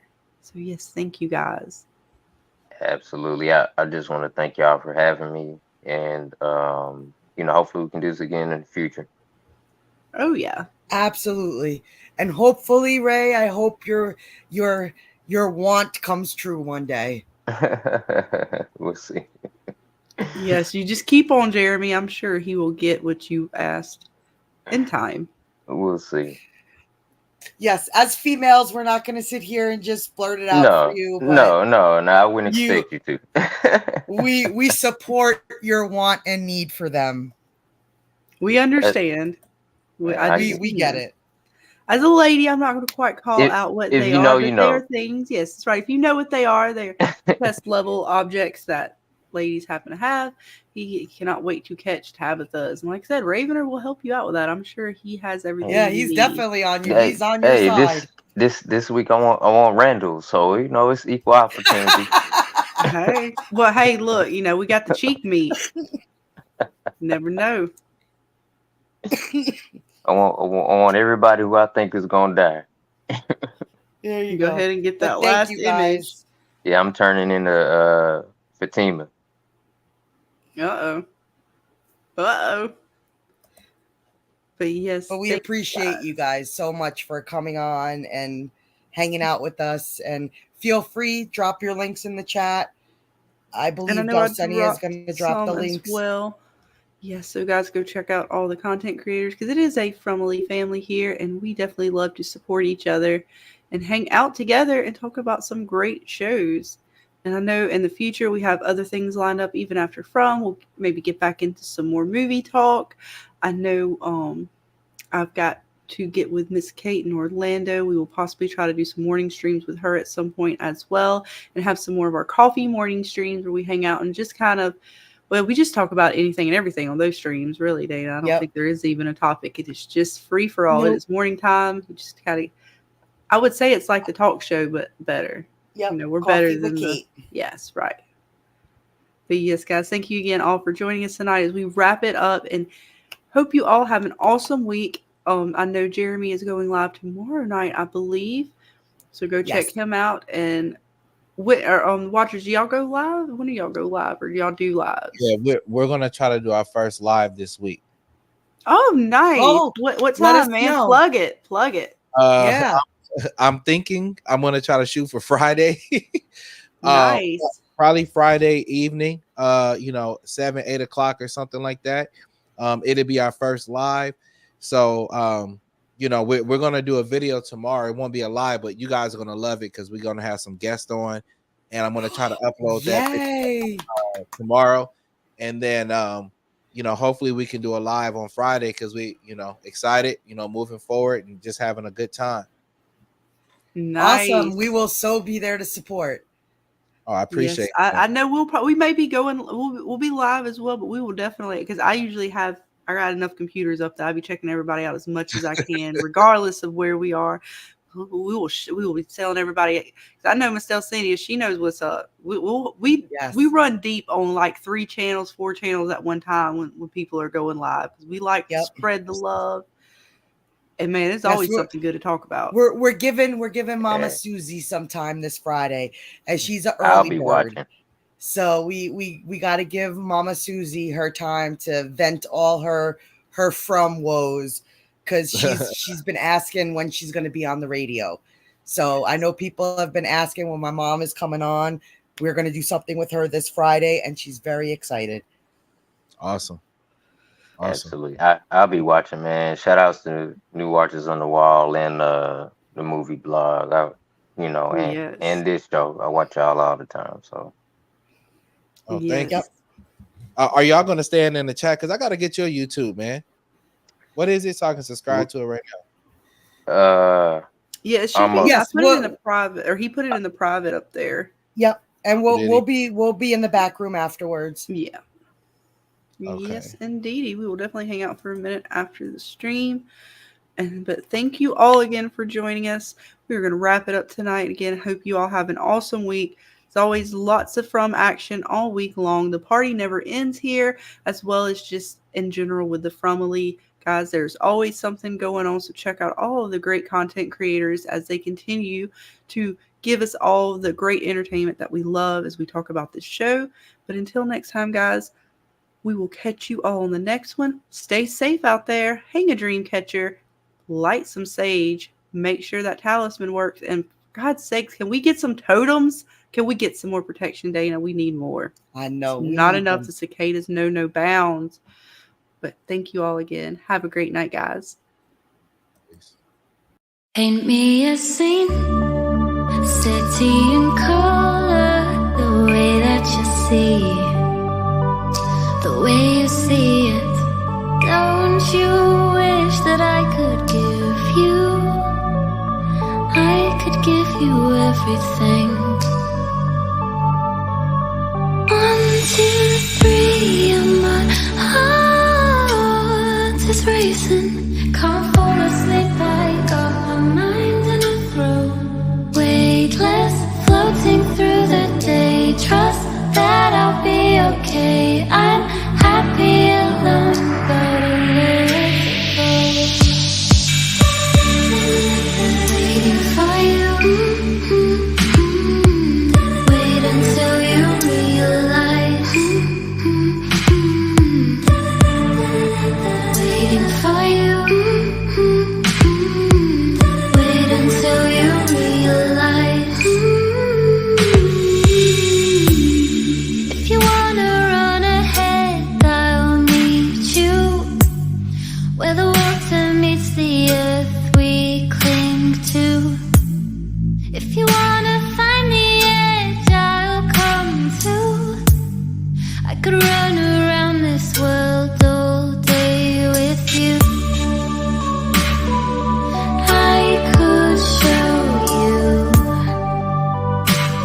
this world around you. Through my eyes, my whole view. The place I love, the place I cling to, cling to, place I cling to, cling to, cling to.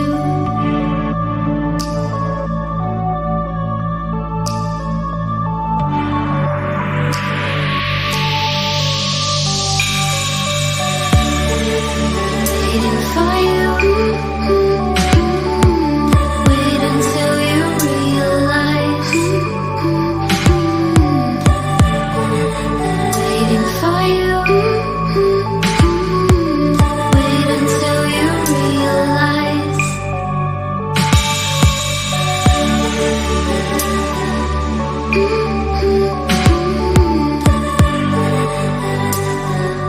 Mm-hmm.